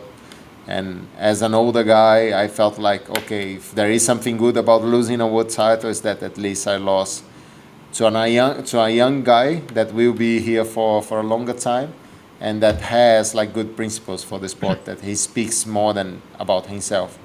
And so I lost the short track. I finished second, and then on the cross country I did kind of all right. I finished seventh. Again, I rode for more. I remember like having a discussion with Alan Hartley after the race on the dinner table, because you were throwing away too much energy and so on. I said, I mean, it's world champs for 4th or 7th, you know, like nothing changes, you know. So I was trying to go for something bigger and better, and that was my approach in general. And then the week after was one of the best wins that I ever had. That was the short track in less than height. I rode so well that day, so strong, so sharp, mentally focused, and it was, you know, like me telling myself, okay, I belong here. You know, like it's not, and I leave here when I say it's time to leave here, not when someone take me out of here. So that race was a very, very good and important benchmark to me, the short track in 2021 in Switzerland. After that, we went to US, and then I was on a good place again, like mentally, physically. And then I finished second on the short track behind Koretsky, which was okay, and I felt like saving a little bit. And then on Sunday, I felt like I was super, super good. I had a mechanical with 2 laps to go. I had like a tiny flat on the front wheel, and then I washed it out on a corner before opening the last lap, and I kind of like crashed it and lost the momentum. And then the guys made a move. Was still like I think a 4 guys group. Was Nino, Vlad, Blevins, I think Bridot and me, 5 guys. And then I had this crash, and I felt like so good that day, you know, like so spot on mentally, waiting for the right moment, never rushing, and just trusting my legs and my moment. And then I lost the contact with the guys, and it was pretty much like, oh, it's done now. But then I rode back to the front group, and when we finished like the last big climb, there was like this downhill, the straight downhill, and then one last climb, and then the final sprint. So the last guys there were Lascalo was kind of like struggling a little bit, and then Nino and Blevins, and I knew that like the guy I was watching was mainly Blevins, because he's quite punchy, but you know, like the chance for me to win was a long, hard sprint, kind of like going upwards. Was if I would be on the group on the final stretch, it would be very much in my favor.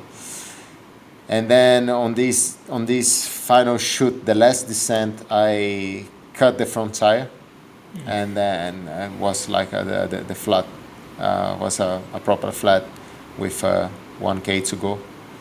And then I rode a little bit, and then one side of the tire went out of the ring, and then I stopped it, and I tried to remove the tire, the rest of the other side of the tire, and then I couldn't because of the liquid and the sealant and all that. And then I remember like grabbing with my teeth, and I just I was biting the tire off the ring.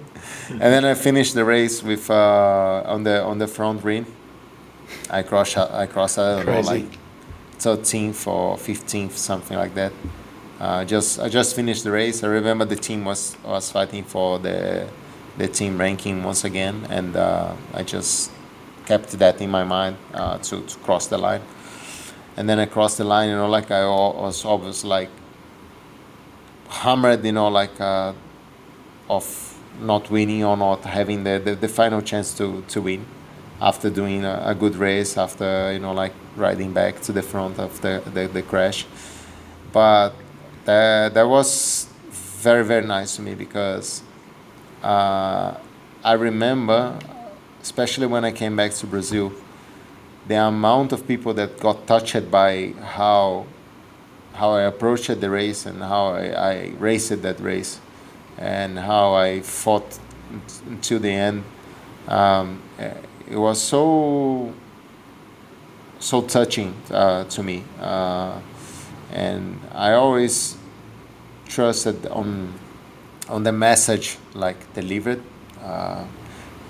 That's more important than the result itself. It's what you do with your results.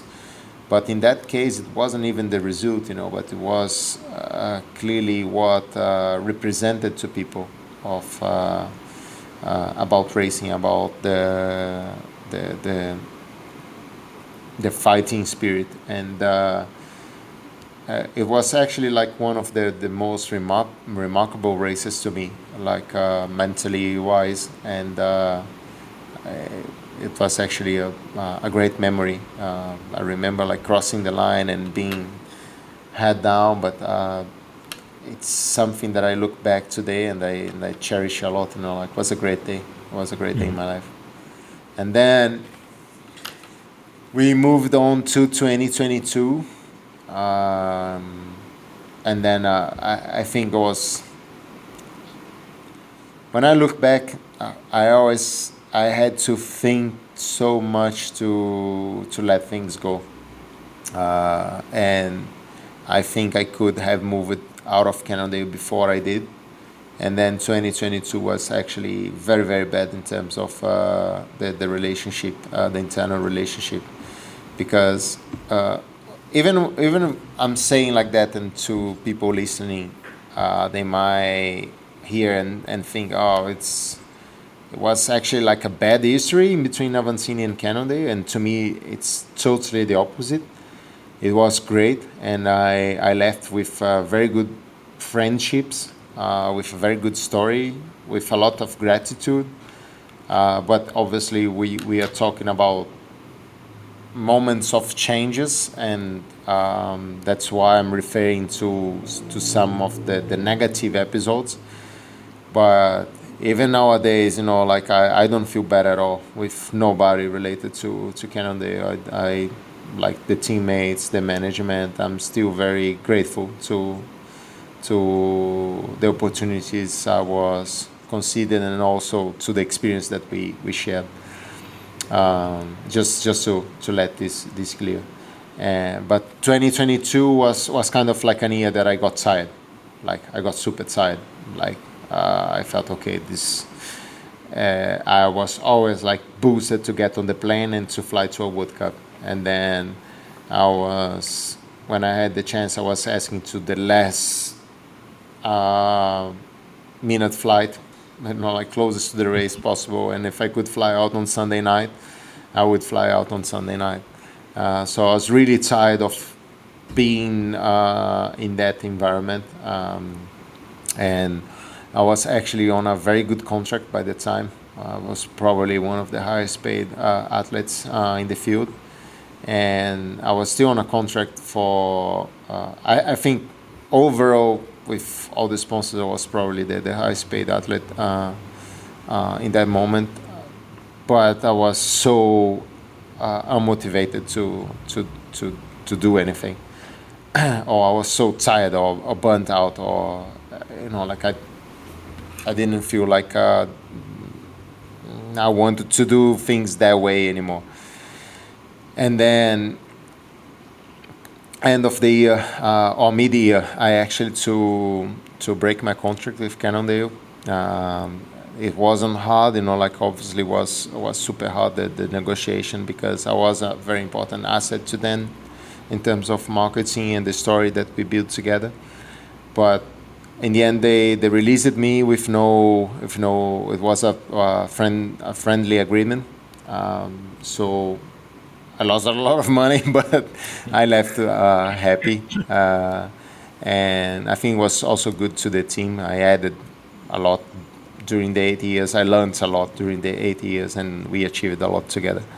And when I got the freedom to do whatever I wanted, the news kind of like was spread as rumors initially, and then that was actually a nice moment to me, because I felt like, okay, I'm not performing, I'm done, like always these, like I was always like very, very hard with myself, a lot of self-questioning, and I wasn't seeing myself as someone very important or someone very capable. I was always like having less valuable view of myself.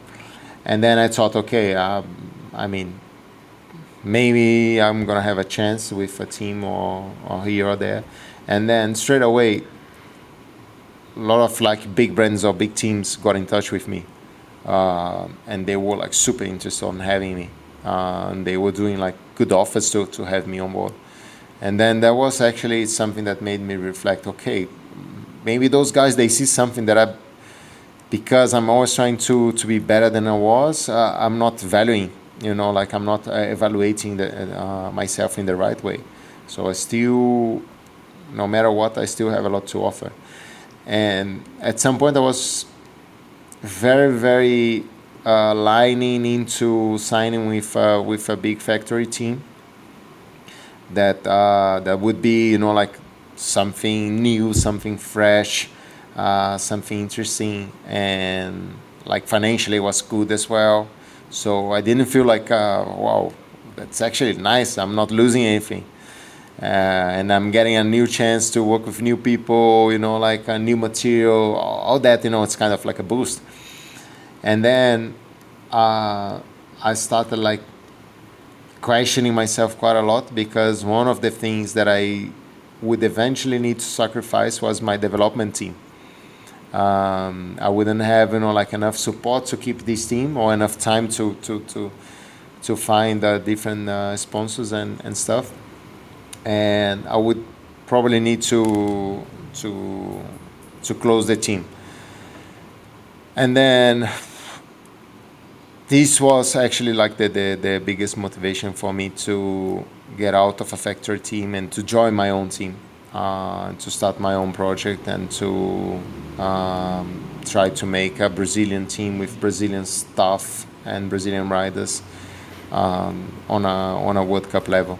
And I remember, I think today I can say it more freely, but when we were discussing the numbers, and where I presented that to a few options and so on, but I ended up linking with Caloi, which to me was nice, because I didn't feel like I'm not being grateful to Cannondale, and going from Cannondale to a similar brand, like a similar competition level brand, but I'm going to a brand that it's owned by the same group, so they are sister brands, and it's a brand that's focused on Brazilian markets only. So it wasn't conflicting, it was actually the best that could happen to Cannondale. That was the move.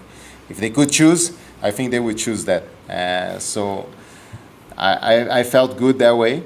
And I felt good also that, like I would give back to the brand that gave me the chance back then in 2013. So during my whole elite career, I never moved out of, like the same environment was Caloi, Cannondale, Caloi.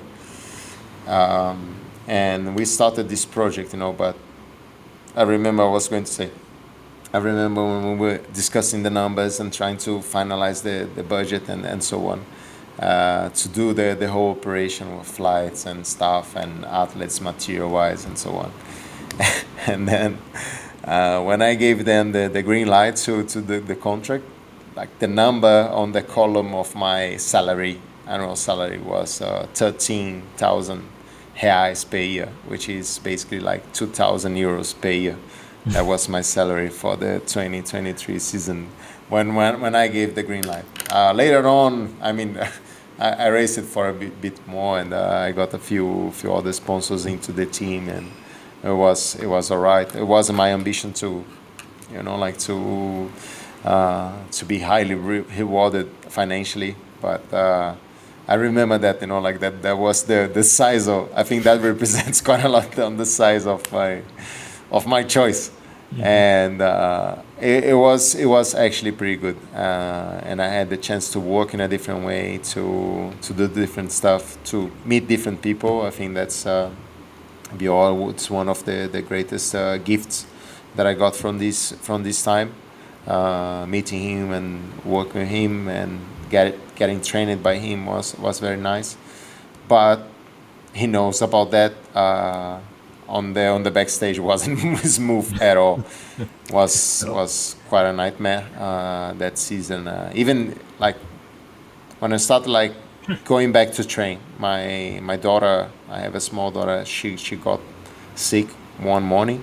She went to the hospital, and then she went out of the hospital, and then in the afternoon she had to get back, and then they clocked there was something wrong, and she had this bacterial infection, and in I think 3 days she stopped walking, in 4 days she stopped talking, and was a nightmare to me. That was bad. That was hard, and I was in the hospital for I think nearly 2 weeks with no training. So I left the hospital gratefully that she left with absolutely no sequels, so she was 100% healed from that. And like when I got back to training with this delay, with the mental hit, and trying to like organize the whole team, the team launch, the trips, the contracts with the sponsor, everything was on me now. And then I crashed and I hurt my ribs, and then was another bad week. And then I started building, and then little by little, with the stress of everything happening, was like moving upwards. And then I got this lung infection that was my view to collapse it. And after 6 years without losing a single race in Brazil, I got smashed in 3 races in a row in my hometown. So there were like 3 races, Friday, Saturday, Sunday, in my hometown. So I didn't feel like great before the first one, and then I got hammered, and then the second one again, and the third one again. So everyone was saying, "Oh, he's done. He made a bad choice with moving to this team and so on and la la la." And then was another after that, I collapsed for 2 weeks. I was super sick, and then again was delayed. And then I had I think a sequence of 3 weeks or so of decent training, and then again, I start feeling okay. I'm getting there. And then we had this race that I won 9 years in a row. Where is the World Cup now, the opening World Cup now, in Arasha. And I had won that race in 9 years in a row. And then I had a clash with on the short track on the final corner, and I finished third. And then the next day they included an extra race on Saturday, a cross country, and then I won. And then on Sunday was another cross-country horse class event. And then Martin Vidal had a young gun from Specialized. He was racing, and then we were fighting on this race, and there was a bit of clash because we had these touching balls on Friday, and then he skipped the race on Saturday to save the legs to Sunday, and I said, I'm going to smash this little fucker on Sunday. And then I was feeling okay, now we're gonna talk, because now I'm feeling a little bit like a real me, and I'm gonna fold this young fellow. And then we were racing, and the race was good. It was a good fight. I was feeling good, and I could see that he was feeling good as well. But I felt like I had more to give. And then in one lap, I don't know exactly what happened before, if I hit a rock. I remember passing an overlapped rider and hitting a rock kind of sideways. But anyway, I kind of launched this small drop, and the frame cracked and the frame broke. And I broke so many frames in my career. Actually, a lot of riders, everyone cracks the frames when training, small cracks. But on a race that was first, and was a nightmare of an episode, because it represented so much to me and to the project, and on that race. So I remember crashing, and I knew there was something wrong, and I never said a word. I just put the bike on the shoulder, and I walked back a K or so, in the middle of the crowd. So many people like seeing that and taking pictures and videos, and I was just walking back, and then I got back to the hotel. I didn't say a word to anybody, you know, like I was just straight going mode. And in my head, you know, like I was exploding. People to this day, they kind of like compliment me. Oh, that's a professional behavior, you know, like it was so under control and all that. But I wasn't just like showing the emotions, but I was processing things on a very, very high speed in my head. And then when I got back to my hotel room, I was, you know, like, fuck, that was a huge mistake, you know, like, why I'm doing that and this and that. And all of a sudden, you know, like I started discussing with myself, arguing with myself. And then I told myself, okay, you stop it, because stop it saying that everything is going wrong, because it's about when it's going to get right. Remember that you are the guy that took you 10 years to step on a World Cup podium. So shut up and trust in yourself, and trust what you do, and wait while you're doing and working, because things they will happen for a reason or another. I had to experience that. And then I remember the next thing, after, you know, like having this mental clash with myself, I sent a message to the brand director that was attending the race, a guy that signed me in Caloi when I joined Caloi in 2012, mid of 2012. He joined the company like a week before, and the first thing that he did on the company was signing me. So he always said that I'm the guy that signed the Avancini. And then I sent him a message and said, are you in the hotel? Can I go to your room? And I remember going to his room. He had the notebook open, and he was having a meeting with the engineers in Brazil, engineers in Asia. They were like already organizing the logistics to send it to analysis and to try to understand what happened, because in theory it wasn't like a market product, but it got tested and was super safe, you know, like we had a margin. And then he tried like to justify to me what he was doing, and say, I don't want to know about that now, and I just came here to tell you that this happens. Be chilled about that, and I'm still gonna win a World Cup or a World title on this bike. And then he was kind of like, I could see in his eye, he said, cool. I could see in his eye, this boy's a freak, you know, like he has no clue what he's saying. He's tripping or something like that. He hit the head, I don't know. But, you know, like from this moment, nothing got easier, especially because I hurt both of my knees, especially my left knee got pretty bad banged. And I couldn't train properly after that. So it was so hard. It took me so long to maybe have like a couple of decent weeks. Like, and when I say like a couple of decent weeks, it's like a few times I would leave for, I don't know, 4 hours ride on the road, and I had to call someone with 3 hours 45 because I couldn't do it anymore.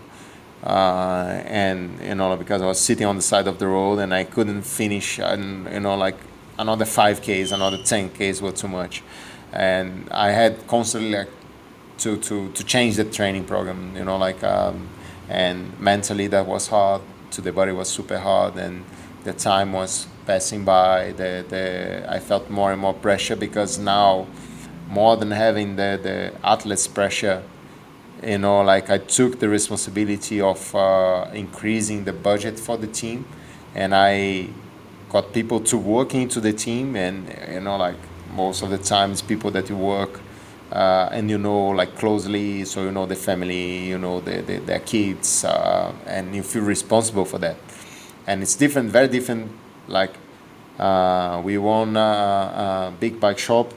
It's very different, you know, like if business don't go great, if you achieve 80% of the goal, it's still kind of like okay, 80% on a race course, it's disaster. Like even 95%, it's disastrous. Mm-hmm. So, my results represented so much to the team and to those people. So I felt that I was under pressure to make that thing work, and it took quite a lot of time and treatment and patience to finally be able to race properly, or to imagine myself to race properly. But it's hard for someone. First of all, it's very hard to someone that was used to race in the front to be racing the mid pack. Like, it's not the same. Like when you race on the first wave of the race, like top guys, the crowd cheers in a way. It's one type of speed, it's one type of ethic of racing. And then when you get out of like top 15, top 20 into top 30s, it's no man's land, and especially when you kind of like are a big name, it's even better to people if they smash you. So they get like double aggressive towards you. So it was like the last pleasant season of my career, or one of the last pleasant seasons of my career. But we got to the point, I think July, that I kind of like, it was kind of like a click. My knees got not great. I was still in pain like every day, but I could pedal and I could suffer enough to through the sessions. So it was a much better situation. And then I think was about like 2 weeks that I started like hitting decent numbers.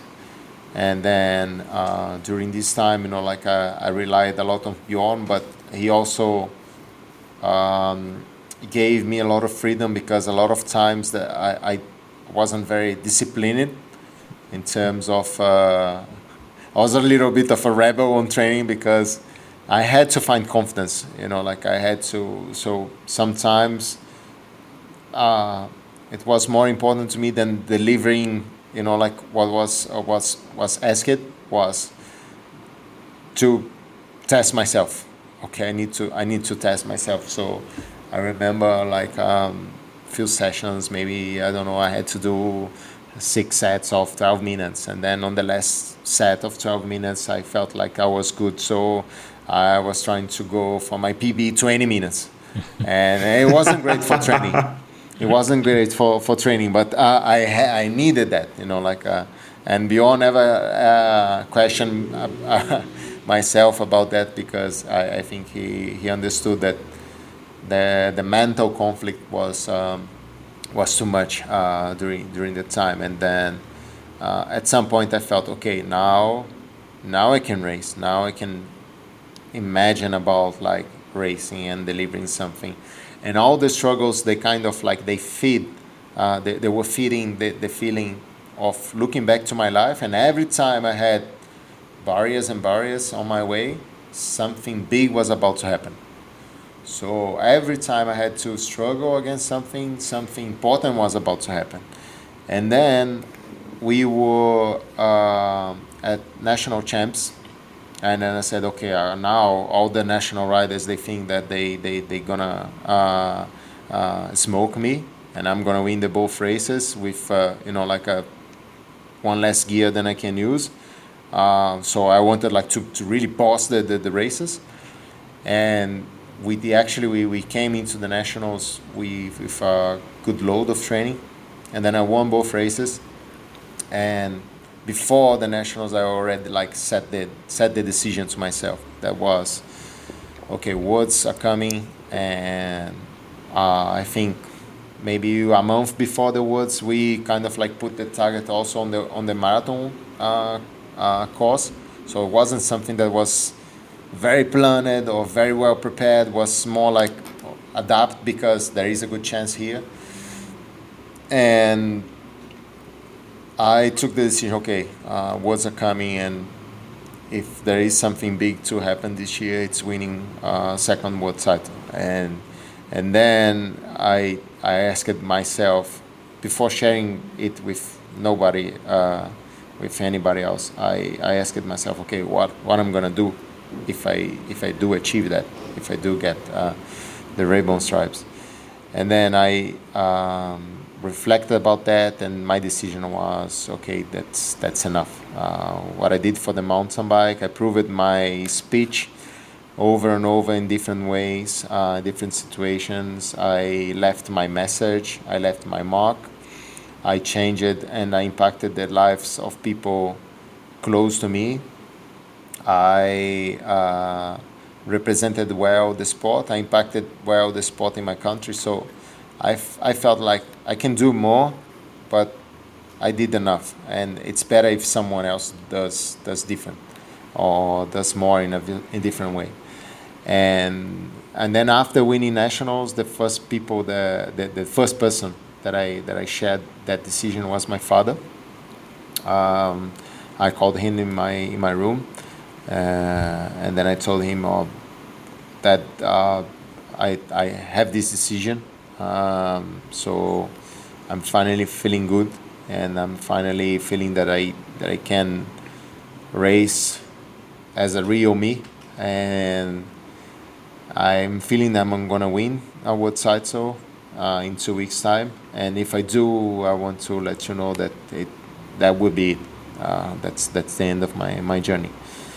And he never shared his thoughts about that with me to this day, but he totally supported me. So my father he still is a very important person on my career and life, and he supported me and said, if that's your decision, I'm with you, and that's it. And then we went to Worlds,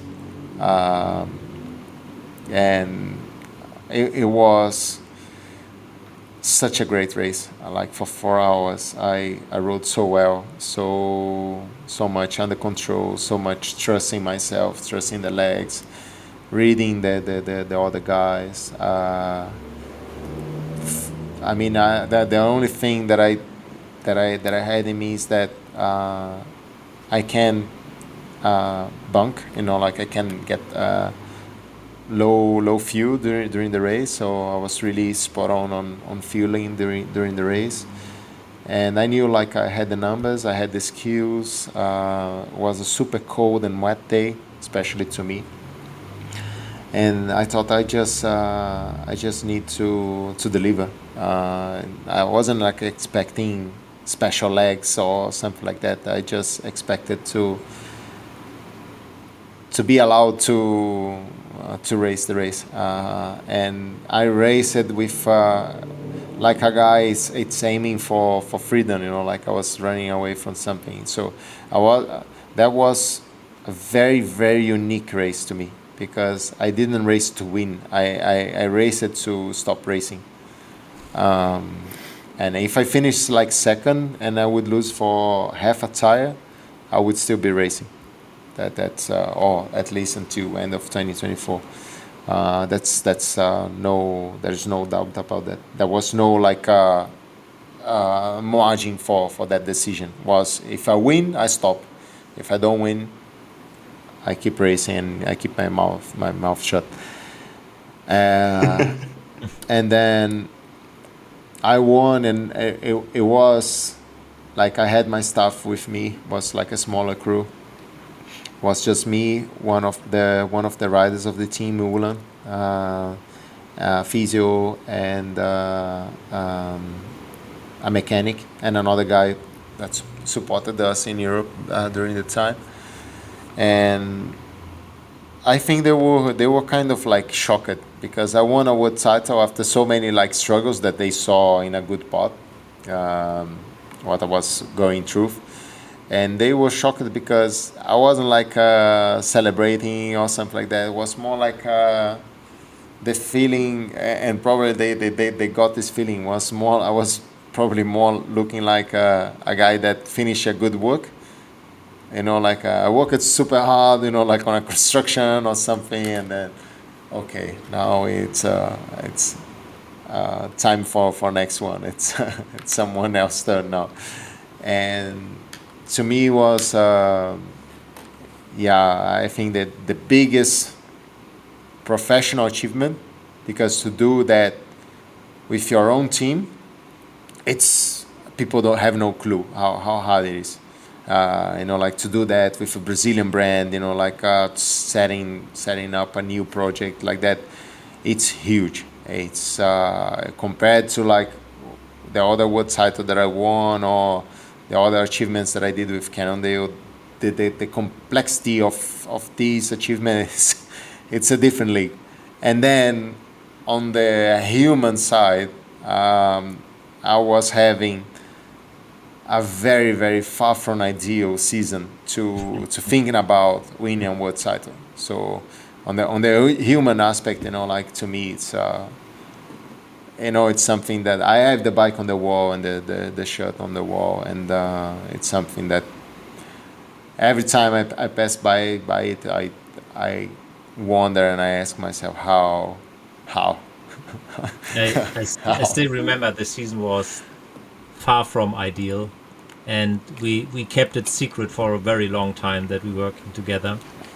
And because I was really like, oh God, it's a mess. It was really like how you described it. Like suddenly your wheel to make like dramatically dropped, and it was like, oh shit, oh. And then your knee, and I was like, water was pouring out everywhere, and everything was filled, and I just tried to take the buckets, and we had so many calls. We met in Austria, had a long conversation in the camper van. It was really like a very, very frustrating time. Yeah. But yeah, then suddenly it just, it made click, and I like it. I like the story because we really kept it secret for a very long time, because we didn't want to put any stress upon you and also upon me. And I remember when you won, and we talked. I think it was the day after or on that day, I don't know. And then you said, okay, I stopped, and I said, I absolutely understand that it's the best time to stop cycling. Yeah. And then that's it. Yeah.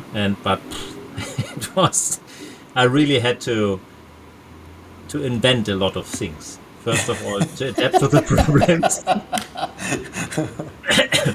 the problem, and then also adapting, as you mentioned, like, okay, Björn, I do this and that, and maybe we can smash in these intervals. And then I said, okay, then we put in the high altitude camp here, and it was like, it was a constant disaster, and somehow it was like, Sorry, Björn.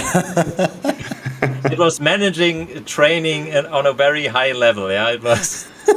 And then then we won. It was also quite nice for me, and winning that title, and 2 years before with Andy, and second the year before. It was like also a little bit proof for me that I still can do a good job with different riders. You know a thing or two for sure.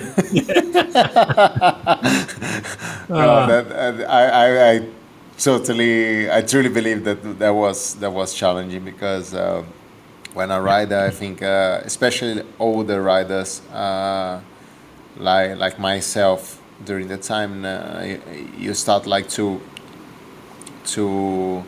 trust too much in your experience. So it's hard like to change, or to be always open to new approaches. I think I always I was good with that, like on being open to new inputs and to change. Even after I was successful doing a certain way, I could still change. But I think in that case, like mentally, it was like the outside was a mess, but mentally it was even worse, because like the head starts like to explode constantly. So, and you start like showing stuff to people around you, and obviously your coach, it's one of the first ones to get the bombs. Like I'm trying, I need to solve it somehow, so help me to get help. But it was, I think, was very good like to work with you, because to me it was a massive refresh in terms of I needed someone to accept the challenge and not telling me like maybe you should do this that way, or like I didn't need the assurance of what I did in the past, or that was my situation, that was my reality. Like I was in a very bad place. Like the body was bad in so many ways. A lot of things went out of the trails, and I just needed someone that was open to deal with this mess.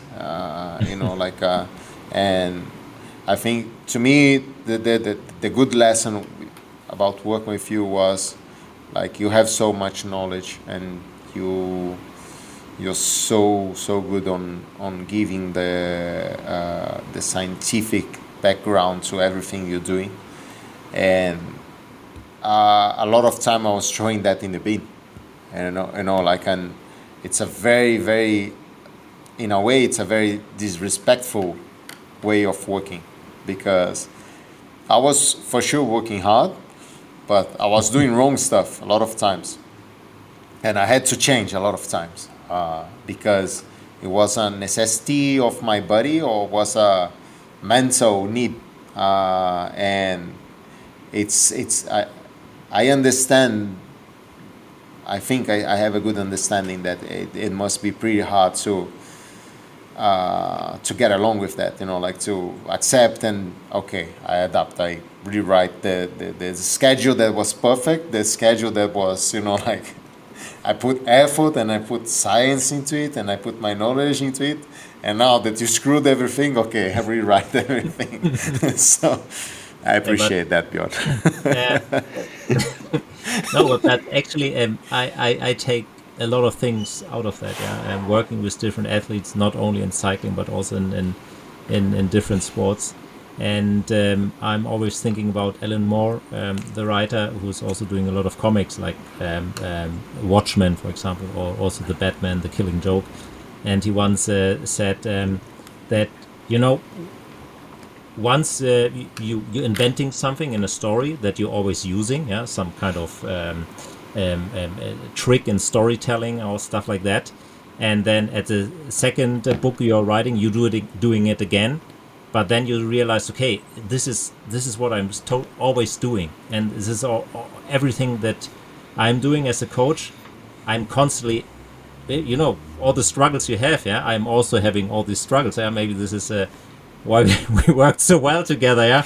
All the dark places you were in, I can absolutely relate to that. And so I'm constantly questioning myself, about is that right what I'm doing? Because that worked in the past, does it really fit? And maybe I need to do something new. And I have a lot of riders who are working now with me for many, many years, and I'm constantly trying to change and to be better and to adapt to things. And always with the risk that it could be make things bad or worse or whatever. So so I'm very grateful to learn. And not only first of all on the training side, because I see, okay, Henrique has this kind of metabolic blueprint, and he did this, and he get in that shape. So that's interesting for me. But especially what I learned a lot is the mental side from you, and the mental strengths, being able to pull yourself out of really, really, really shitty situations. And I like that approach, and especially when you're working with younger riders. And this is actually the lesson out of this very long podcast now. And usually you're just like, hey, Henrique, how do you overcome bad situations? And you're like, oh, I have this and that, But no, only listening to the podcast will explain that there are way more negative things, time-wise, consuming you, and only a little bit of highlights, diamonds, some here and there, but it's worth working for them, and it takes an awful long time. And you will, if you you can't be sure to be awarded, yeah. But it's worth doing the fight, yeah, because you will grow on that personally, and I like that approach because, I can relate to that, yeah, But it's amazing, yeah. Was a lot of fun working with you. Maybe one day we need to share the whole talk from the phone call after the World Champs. Yeah. Maybe one day. Yeah. Yes. We will. We will. Yeah. At some point we will. Nice. Good stuff. Niklas, thanks, do you have any final super question? Nothing left. I'm stoked. That was awesome. Yeah. I just had a lot of fun just listening the story. Thank you. Yeah, fun story, and I learned a lot about mountain bike history, and obviously I was also part of it, mainly as a journalist, but also as a coach. I still remember you beating Daniel Geismeier, and it's nice to hear, and also like the message sending out, as I told before, getting yourself out of the shitty places, and that there are a lot of dark places, and you can overcome them. Yeah, I think that's living proof. Yeah. When I look to my whole journey, I think the most valuable thing that I did or achieved was sharing it as much as I could, and being as human as I could. I consider myself a very, very regular guy, like a very ordinary guy. And I also understand that I achieved it, and I did very extraordinary things, and that's a message that I really like to share, because no matter if you don't see yourself as someone special, there's still a lot of special things to be lived and to be done. Yeah. Okay. Thanks for. Awesome. Thank you. Thanks for your time. Thank you, guys. We stay in contact, of course, as always. And have a good day. Thanks, guys, and thank you for everyone. For everyone listening, if you made to the final of nearly 2.5 hours, congratulations! You deserve a finisher medal. Okay. Nice. That's a good first English podcast for us. Yes. Yeah. Nice. Have a good evening. Bye-bye. Good. Thanks, guys. Bye. Keep in touch. Ciao. Ciao, Bjorn. Ciao.